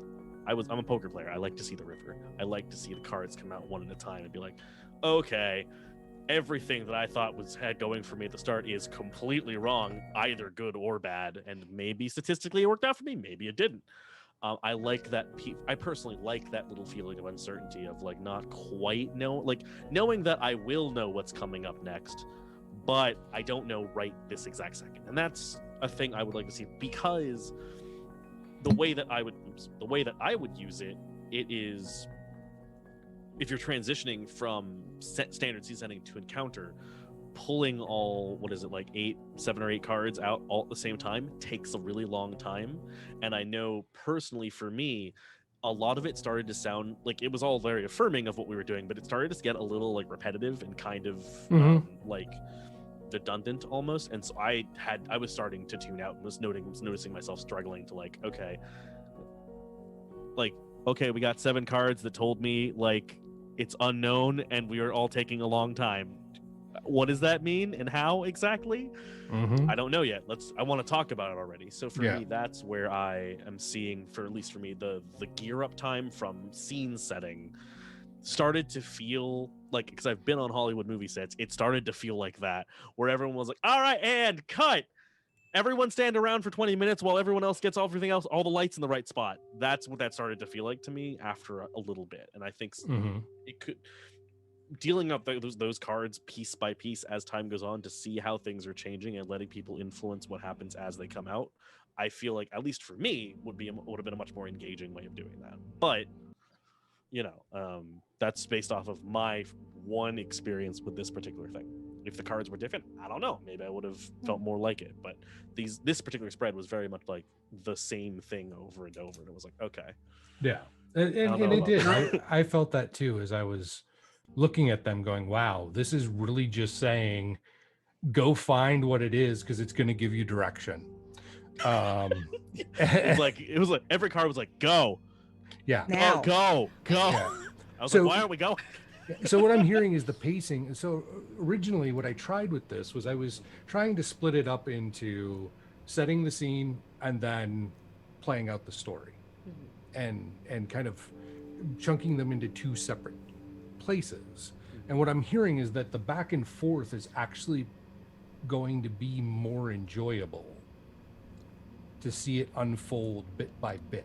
I feel like we started in media res is what it felt like. And I feel like if we'd been like, okay, everyone go wander out and find their thing, cool, you found a table, cool, now what? Shopkeeper, card flip, that's how they feel about this particular table. Okay, cool. Mhm. And then like I can see that going. That I think would have played better to like for me personally as a person. But you know, that was the kind of feeling I got from it. Yeah, No, I I dig would it. back that up too as somebody who's neurodivergent and has ADHD. When that was going on, like my brain literally just started turning, and I'm really invested in what's going on. But as it progressed without like the back and forth, I actually stopped being able to process the story and was more of a okay. And I found myself getting lost in my head more than like anticipating the interaction with other characters and the story itself. So I think that is an excellent point. No, and that's why we test these things. I So- wasn't sure if the interruptions were going to be disruptive, but we will try that pattern with the next one in 1 week Cool. and see how that plays out. Dave. Yes. I want to just kind of dissect the social spread if we can, Okay. because it's kind of chunked into like 4 sections if I remember correctly, and what I want to know is like if I'm hearing the feedback from John and Tessa, like would it be feasible to set the scene, no cards involved there, right? Mhm. We understand where each of the characters are, and then we establish stakes, right? Then we draw these first 2 cards and define the overarching spread, Mhm. right? And then we have the ability to interact with that concept as characters, and then as we hit a decision point, a new card is then come out to evolve or somehow enact change in the scene, right? Is that something that would be like viable or feasible? Yeah, based on the definitions of the cards, it could go individually, one at a time. We could pair card 1 and 2 together, do one. What are you all bringing to the table still? The same pattern. Go around the table. What are you bringing to this? What advantage or how does the 8 or the card 1 reflect how you are in the scene as part of setting the scene? And because it's representative of the party and what they're doing in that scenario. 2 is what their major challenge is, and that's more meta knowledge. That's more for the players to know what they're up against, or the GM can keep it to themselves and just play the card and then have it be revealed when they run into opposition. Card 3 is the unseen of what's going on. I wanted to explain it here because this is playtesting and I wanted everybody to know what everything means because there is no practice with it. Like this is new to all of you, and to make sure that you all have a definition of what each part is and how it plays a role. But that one is all about the unseen. So that definitely could just be played by the GM. And it could be that random factor that changes the scene. Card 4 is what's needed to balance it. So basically what you need to succeed. And then 5 is what you reap from it. 6 is where it leads you. And then 7 is luck. So I have a question around card 4 then. Typically in a tarot spread, it is one person that is drawing the cards out, but it is acknowledging that we are in a game, right? Would this be something where is there room for each of the players to say, well, this is the card that I'm going to play that's in from my hand, right? Because this is how I would interpret the scene, in this way.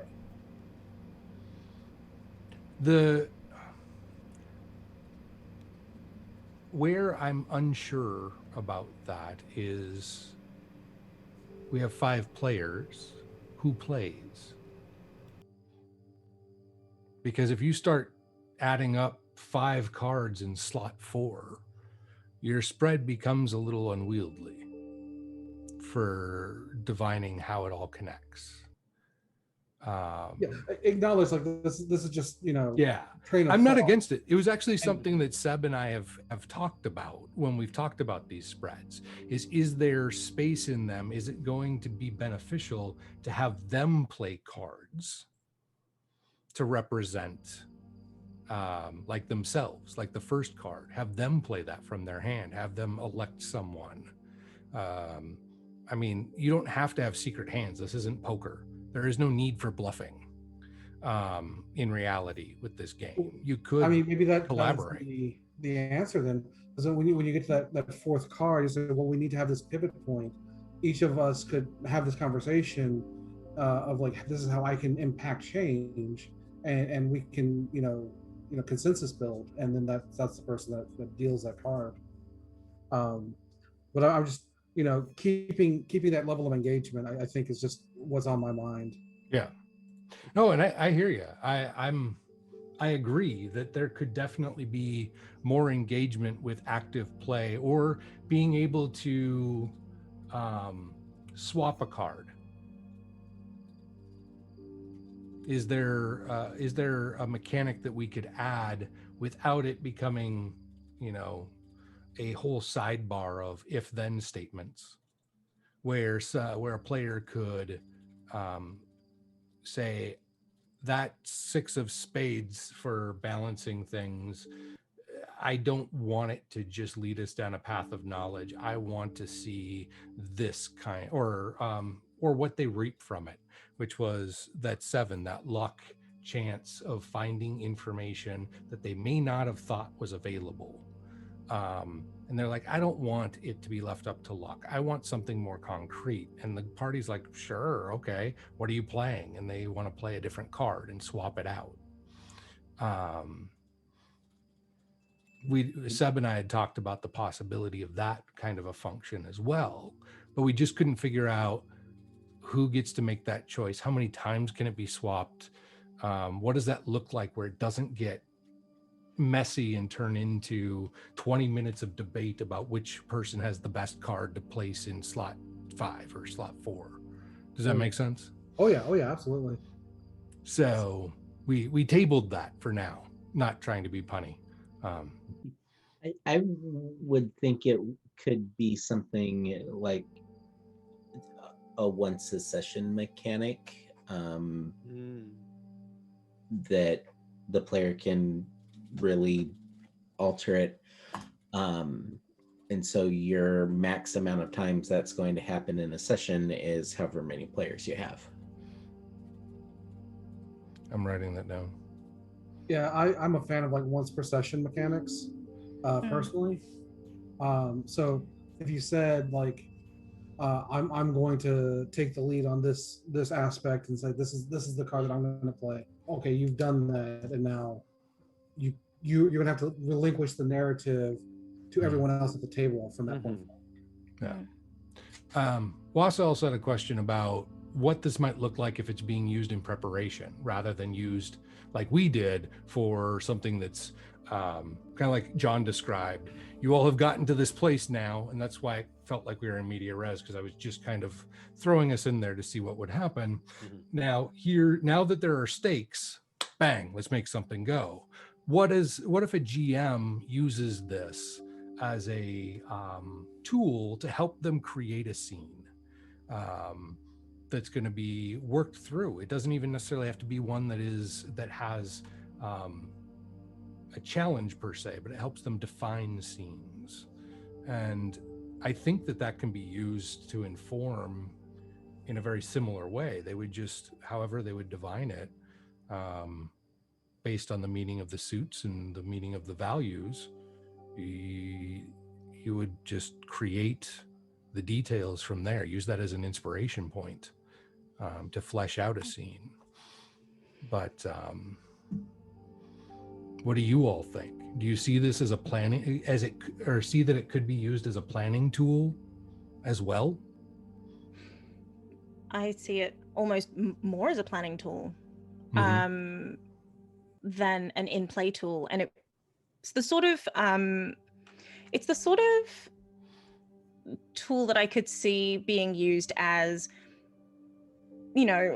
before you start the game, the GM does their own spread, then all the players just quietly do their own spread, and then you know how you're playing out your scene.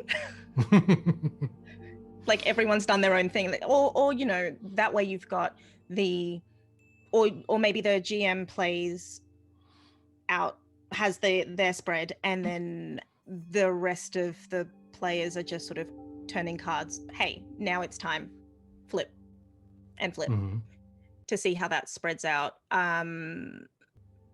I think the biggest thing for me at the moment, or the biggest thing that I personally want to avoid, and I'm interested for the conflict spread when we get to that, because the thing that I disengage from most playing games like D&D is, yay, I finished rolling dice and I did a thing.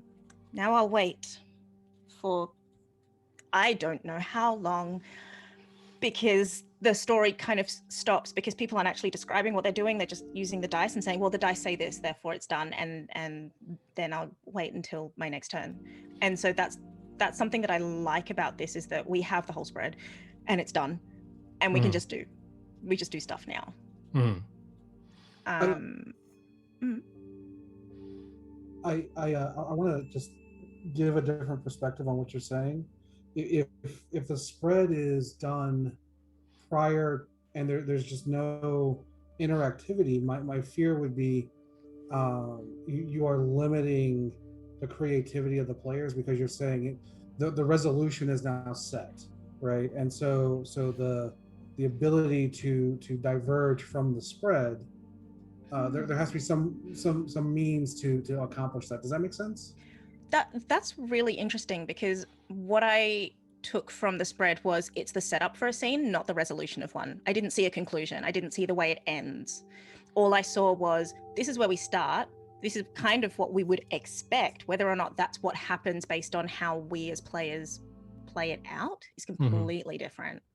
Like if Indy had just thrown a punch like that, that would have been the end of that. But it could feasibly have happened if something had nudged them in that direction. That's how I looked at it too. It's it's a planning of, this is the general disposition of how the NPCs in this particular scene are going to go. It allows the randomization, so you're not just sitting there trying to struggle up a starting plot for places for all of your NPCs. You already have a little bit of that starting tone, and then you have the things to play off of. Yeah, so I think it's card 6 that gets into more of like where it feels like this is kind of now talking more around resolution of a scene as opposed to the creation of a scene. Does that Card 6 points in a direction. Yeah, but it's influencing, like, this is the way the scene needs to go. But it's so,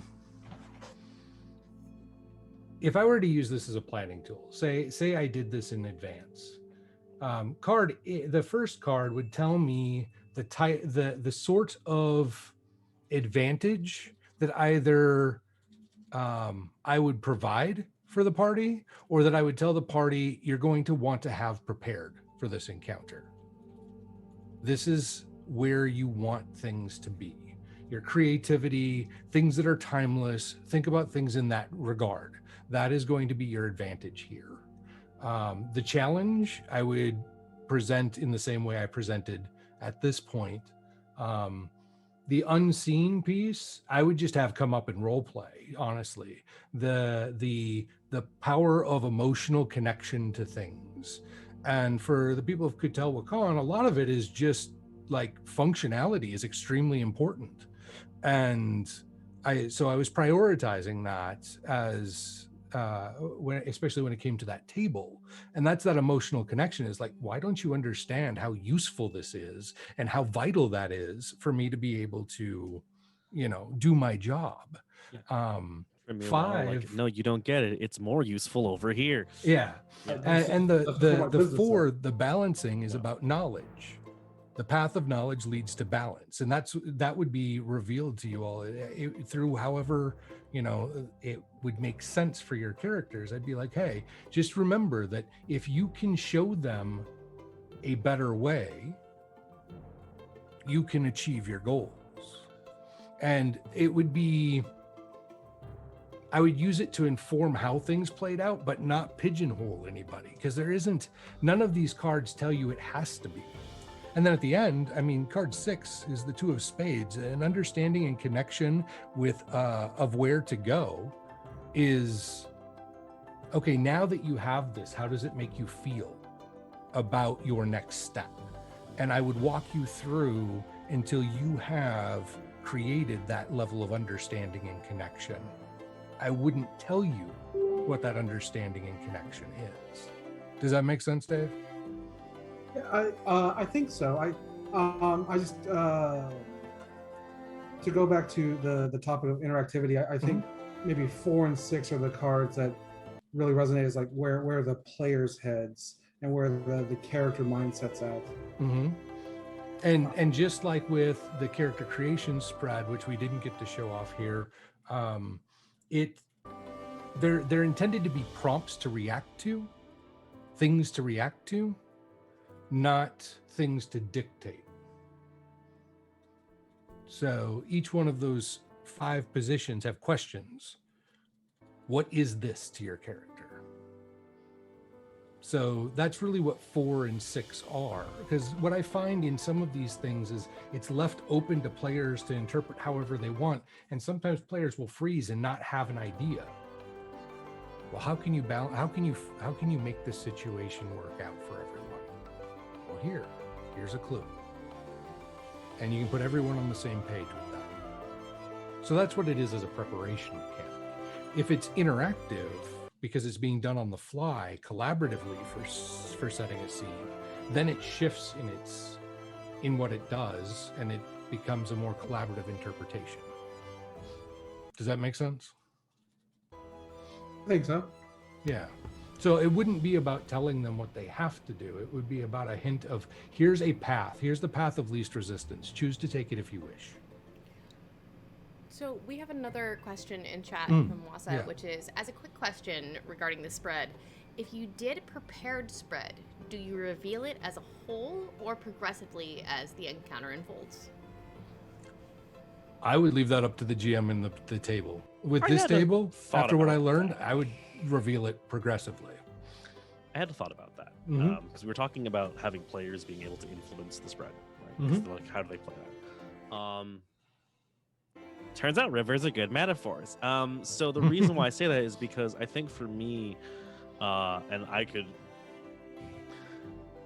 don't mind me just writing lead casually, just throwing out new mechanics for other people to do. But I think for me, the interesting part I'd want to play with as from a design space, and maybe this works for you, maybe it doesn't, but it's something I want to toss out there, is the idea that, because I really like the point that Dave brought up, like where we want players to be able to feel like they're influencing what's happening, right? Like that's part of the key thing. But we do want the spread to be there, because that's kind of the fate for today, TM, right? So what I'd want is I would probably play less cards on that spread that you have, and I would make the spread a little bigger.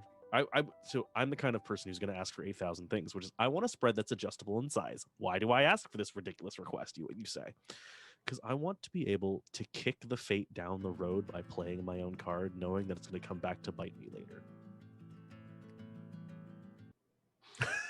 I hear what you're saying. I like it a lot. I do like my chaos. Yeah, the chaos I is. like it. Yeah, and it's I good. think I like that with the once per session mechanic, like combining that. The numbers that are playing out here have very specific meanings to the numerology of the game itself. That's fair. And that's one of the reasons where leaving it completely variable, especially when it comes to interpreting things, might be fine for someone like myself or you, John, or others who are very comfortable and familiar with improv. But for those who are new to it, that lack of structure would cause problems. It may not even be playable. Would you like to hear the structure I have prepared in my head? Sure. So the way I'm thinking, right? So like we have 5 players right now, right? Mhm. So we've got how many are on that spread by default? I closed her at 20. For social spreads, there are 7. 7. Okay. So the way I feel about it is that if you don't want to change the way the game is running, you don't have to. If you like the Mhm. cards that are being dealt out by fate, you can just keep rolling with them. Mm-hmm. But I think the cool thing that you can do is you can say, okay, actually, no, now that I think about it, pardon my French, fuck the variable spread. I like the 7. The reason why I like this is because like changing fate is not just about having the desire to do it, right? It's about actually like taking the moment you have to be like, wait, no, and then intentionally changing it. Mm-hmm. So I think the fun part is you draw up to 7, right? You can draw, like, let's say you draw like the first 2 and you play them out, right? And then we go from there. And then you draw the next one. Everyone likes it? Cool. Move on, do the next one. Mm-hmm. And you do that way up to 7 times to match the spread. But at any point, someone can be like, nah, kick that further down the road, and it'll slide down to the next one. And they can put a card in to change the fate around to, like, you're delaying it. It's going to come around eventually. But you're trying to put your goals in the meantime. And then as soon as that hits the 7th card, it stops. And that's when it shows up.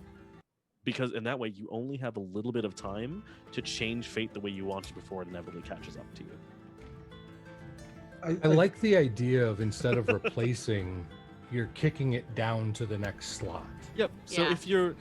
if you draw a fate and it's real bad, the GM doesn't have to play a card for the rest of the scene because everyone's like, nope. Like, get all of the good things in before the bad times come, and then you're fine. And then you don't have to play a single thing afterwards, and then it's all just the players making up the rest of the game. So- I love that personally. I mean, I'm not a writer on the project, but I'm like, yes, please. I love Mhm. this. Now, just so you know, the next 2 spreads are different numbers because they have different meanings. So Same structure still applies. Yep. No, and that's why I was asking about the structure. Conflict is 5 because 5 is the number of power. And conflict is always a struggle for power. You have less chances to influence something in something that's already chaotic and going to be a problem. So that And works out great. exploration is 6 because 6 is the path card. And exploration is a path that we take, whether it be internal or external. So it'd still What's be that the same line from thing. Kung Fu Panda? One often meets their destiny on the road one takes to avoid it. I think that's it. That's my Yep. guiding light right now. That's what I've decided. Yeah. No, I really like this. I'm just saying, like, I just wanted to mention that because Yeah. I wanted to make sure that you still felt like that would work. I think so. Yeah. I mean, it's basically I think it gives the players a chance to mechanically incentivize the thing while basically saying you're not going to get to do it every time. Mhm. So choose the choice, choose the points in which you want to make in which you want to influence your day. I think that's a really neat thing, especially because with Omens Rising, everyone there is, Yeah. If Yeah. I'm Pathfinder, as it Faster were. and the harder the conflict, like a Mhm. 5-card spread, you really do. You need to react faster, need to react harder, and it follows down. That word soup just went poof. Anyway, Mood. combat-ish, and then exploration. You've got much more time, but there might not be as much to play off of. And then social, you've got more time and all sorts of things to play off of. So kind of Technically, 6 is the end. You can choose to engage with luck. 7 is a player's choice to draw a card and place it there. Well, there you go. mhm. So it would still be the same for exploration. That and works for, even better because then if you do it right, social. it kicks the fate all the way down to card 7. You don't have luck anymore because you've been burning your fate real hard. Yeah, you basically ran out of luck. Boom. I like baby. that. For lack of a better example, it reminds me a little bit of in Vampire the Masquerade, when you frenzy, you can spend that willpower to make it out, but it's still gonna hit you. So I like that personally quite a bit. I think that's Dave, fantastic. you were going to interject something at one point. I am so sorry. No. What I was going to ask is, we're playing a truncated session because we're having a discourse at the end. How many spreads do you see in a typical, like, let's say a con game, like 3.5 hours, right? Would you say it would be 1 to 2, 2 to 3, 3 to 4? I would say probably 2 to 3, depending on the circumstances and depending on how the players play out. However, because this is a narrative first game, I could see 0 showing up in most sessions, because unless there's something at stake, which every con game typically has something at stake, there's always some sort of climax, which is why I say for a con game 2 to 3. But if you can avoid the stakes through careful role play, then there's a chance that you might skip some.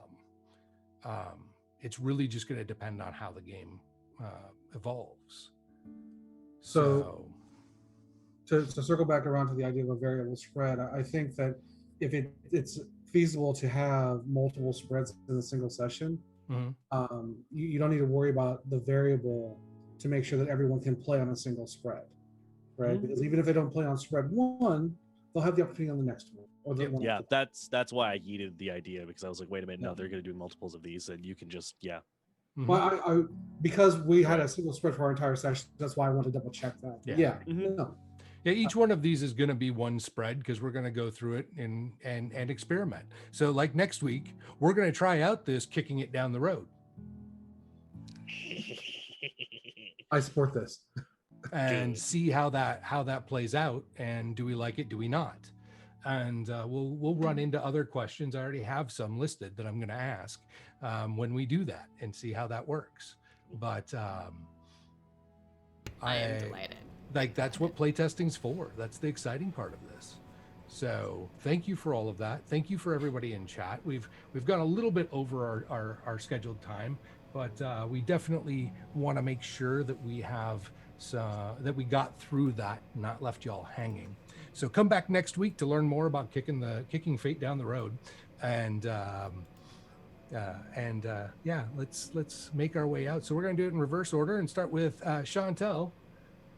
Remind us who you are and of all the amazing things that you do. Okay, that's a lot. I know, there's so many. Hey, I'm Chantel. I am a writer, actor, streamer, psychologist, many things. If it's there to be done, I've probably done it, except accounting, because numbers are no. I do a lot of writing. A lot of it can be, or some of it can be found over at wordswithcolor.com, which is my website. Tonight, my time, in about 11 hours, I will be running a game of Monster Hearts over at NE_actor, which is thirsty and dangerous. On Saturday mornings, usually I would be playing in a game at Lost Worlds Archive called Unlawful Disorder, and that is normally at 8 a.m. Eastern, but it will be changing soon to a Wednesday evening game. So look out for that one, and I will let you know. Normally I would be playing Gehenna Academy, which is a Monster Hearts game that I play in, and that's usually on Monday nights, time zones, at 8 p.m. or 7:30 p.m. Eastern. We're on a break this week, but next week it's going to be intense, so that's fun. Other than that, yeah, I just float around. This is great. I'm having a great time. Thank you so much. And of course, next week you'll be back here. Yes, I will be. Another encounter spread to play with. So, John, remind us who you are and all the things that you're up to. Hello. So yeah, I'm John. You can find me over on Twitter at Ryamasa, RY0MASA. I am a tired grad student. That's about it. A lot. I also do work in clinical mental health counseling. That's my thing. My master's is in using tabletops and LARPs and role-playing games in general as facets of drama therapy, which is a thing that I do. When I'm not turning Chris's plans upside down as one of the project leads for Omens Rising, which is what this wonderful chaotic mess was. You can catch me on Wednesdays over at Wandering DM's channel when Simon isn't dying, playing Malifaux, which is a weird Western game where I finally get to play one less. And then also next Friday specifically, I will be on Devil's Luck Gaming, which is as a guest star in their vampire campaign. So, and I can't spoil anything about that because I gotta wait for their preview images first. So Excellent. check it out next week though, and then again, then Saturday I'll be back here. That's it. That's what I do now. Are you going to do any streaming on your own channel? I'm currently in the moment of debating what to do with my own channel because enough. I started streaming and then I was like, no, I don't actually like being beholden to Amazon. And then was like, I need to figure out what I want to do with that channel before I go back to doing it again. So it is on a hiatus for the moment while I figure out whether or not it's a thing I actually want to do, That's fair. or even if I really care about doing it. So we'll That's see. fair.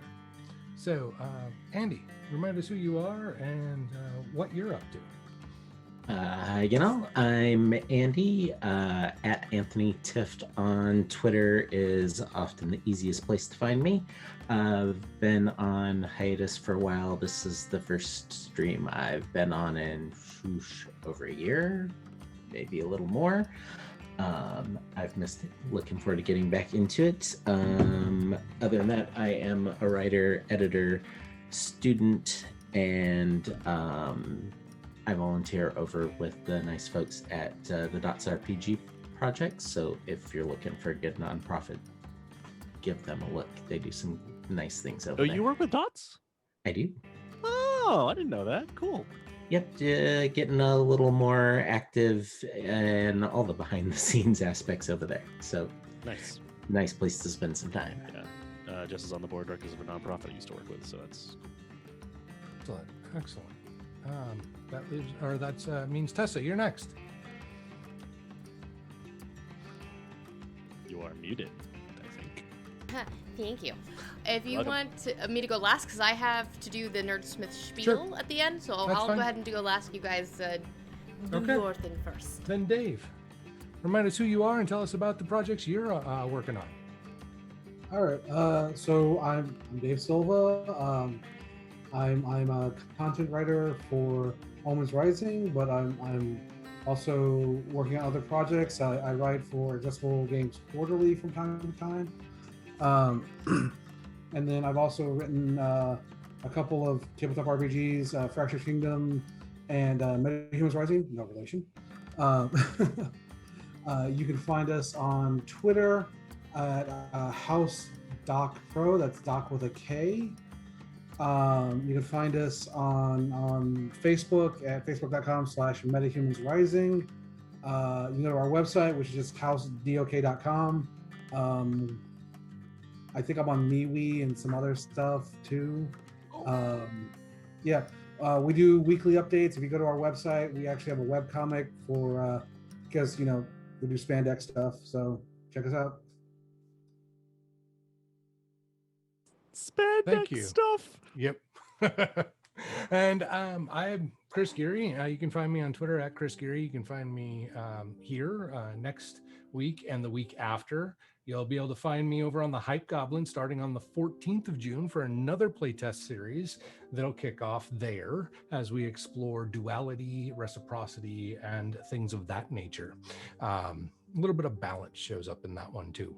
And then you can find me when Simon returns from getting healthy again on Wandering DM on Fridays as part of the Cyberpunk Red Crew, where I play Mr. White, aka Dr. Frost, the trauma team surgeon.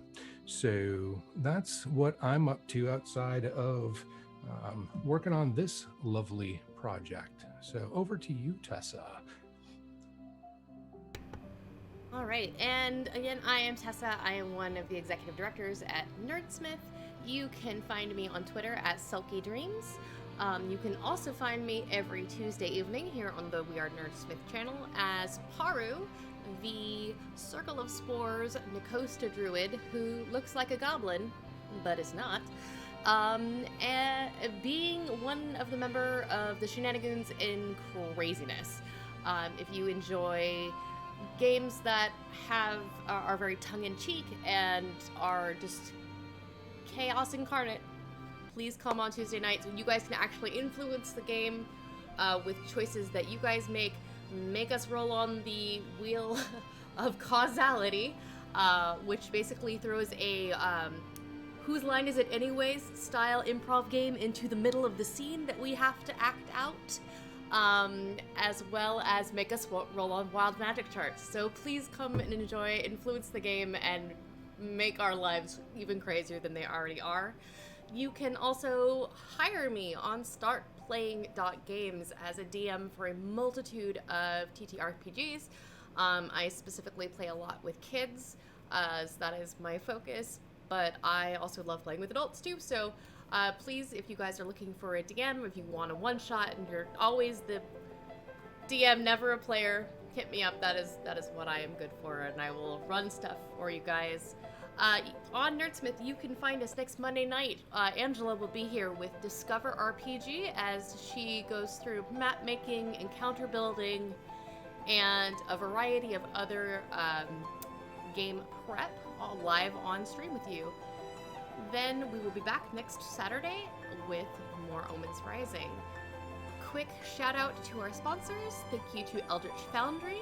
Eldritch Foundry is a wonderful mini making, customer building, tabletop miniature creation tool. They are fantastic. They even offer free digital versions of your characters, which you can use in any token system. It's fantastic. Thank you to World Anvil, who is an amazing, wonderful community of folks who help create a database to keep all of your writing, whether it's for a book or a campaign, straight. They are a fantastic group of people. We cannot say enough good things about them. And of course, thank you to Die Hard Dice, our other sponsors. This month, if you go on and are looking for dice trays, they have a special on the Black Velvet Magnetic Square dice tray, which are beautiful. And if you use the code Nerdsmith-June, you will get 10% off your entire order. So please go check them out and roll with the best. And last but not least, thank you everybody for helping fully fund our Here Be Dragons Loud and Proud Kickstarter.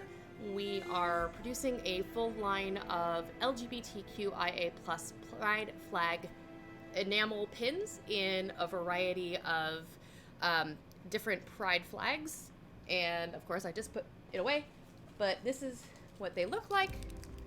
They are nice, big, 1.5 inch pins. We have unlocked both of our clutches of dragon egg pins, so both of our sets are completely unlocked. And this one is now going to be available in glitter as well. We are just over $1,000 away from our final stretch goal, which will unlock all of the Pride flags in glitter as well. So please, if you guys are interested, please go check out the Kickstarter. We will be donating to Trevor Project from a portion of the proceeds from pin sales and everything like that will be going to benefit LGBT youths. So thank you guys. And Chris, if you'd like to take us out, I thank you guys for letting Nerdsmith host you. Well, thank you for being willing to host us for this playtest. Thank you to the audience. We really appreciate your attendance, and feel free to come up with questions. This Q&A is about more than just us talking, so feel free to chime in. And until next week, we wish you a wonderful time. Thank you.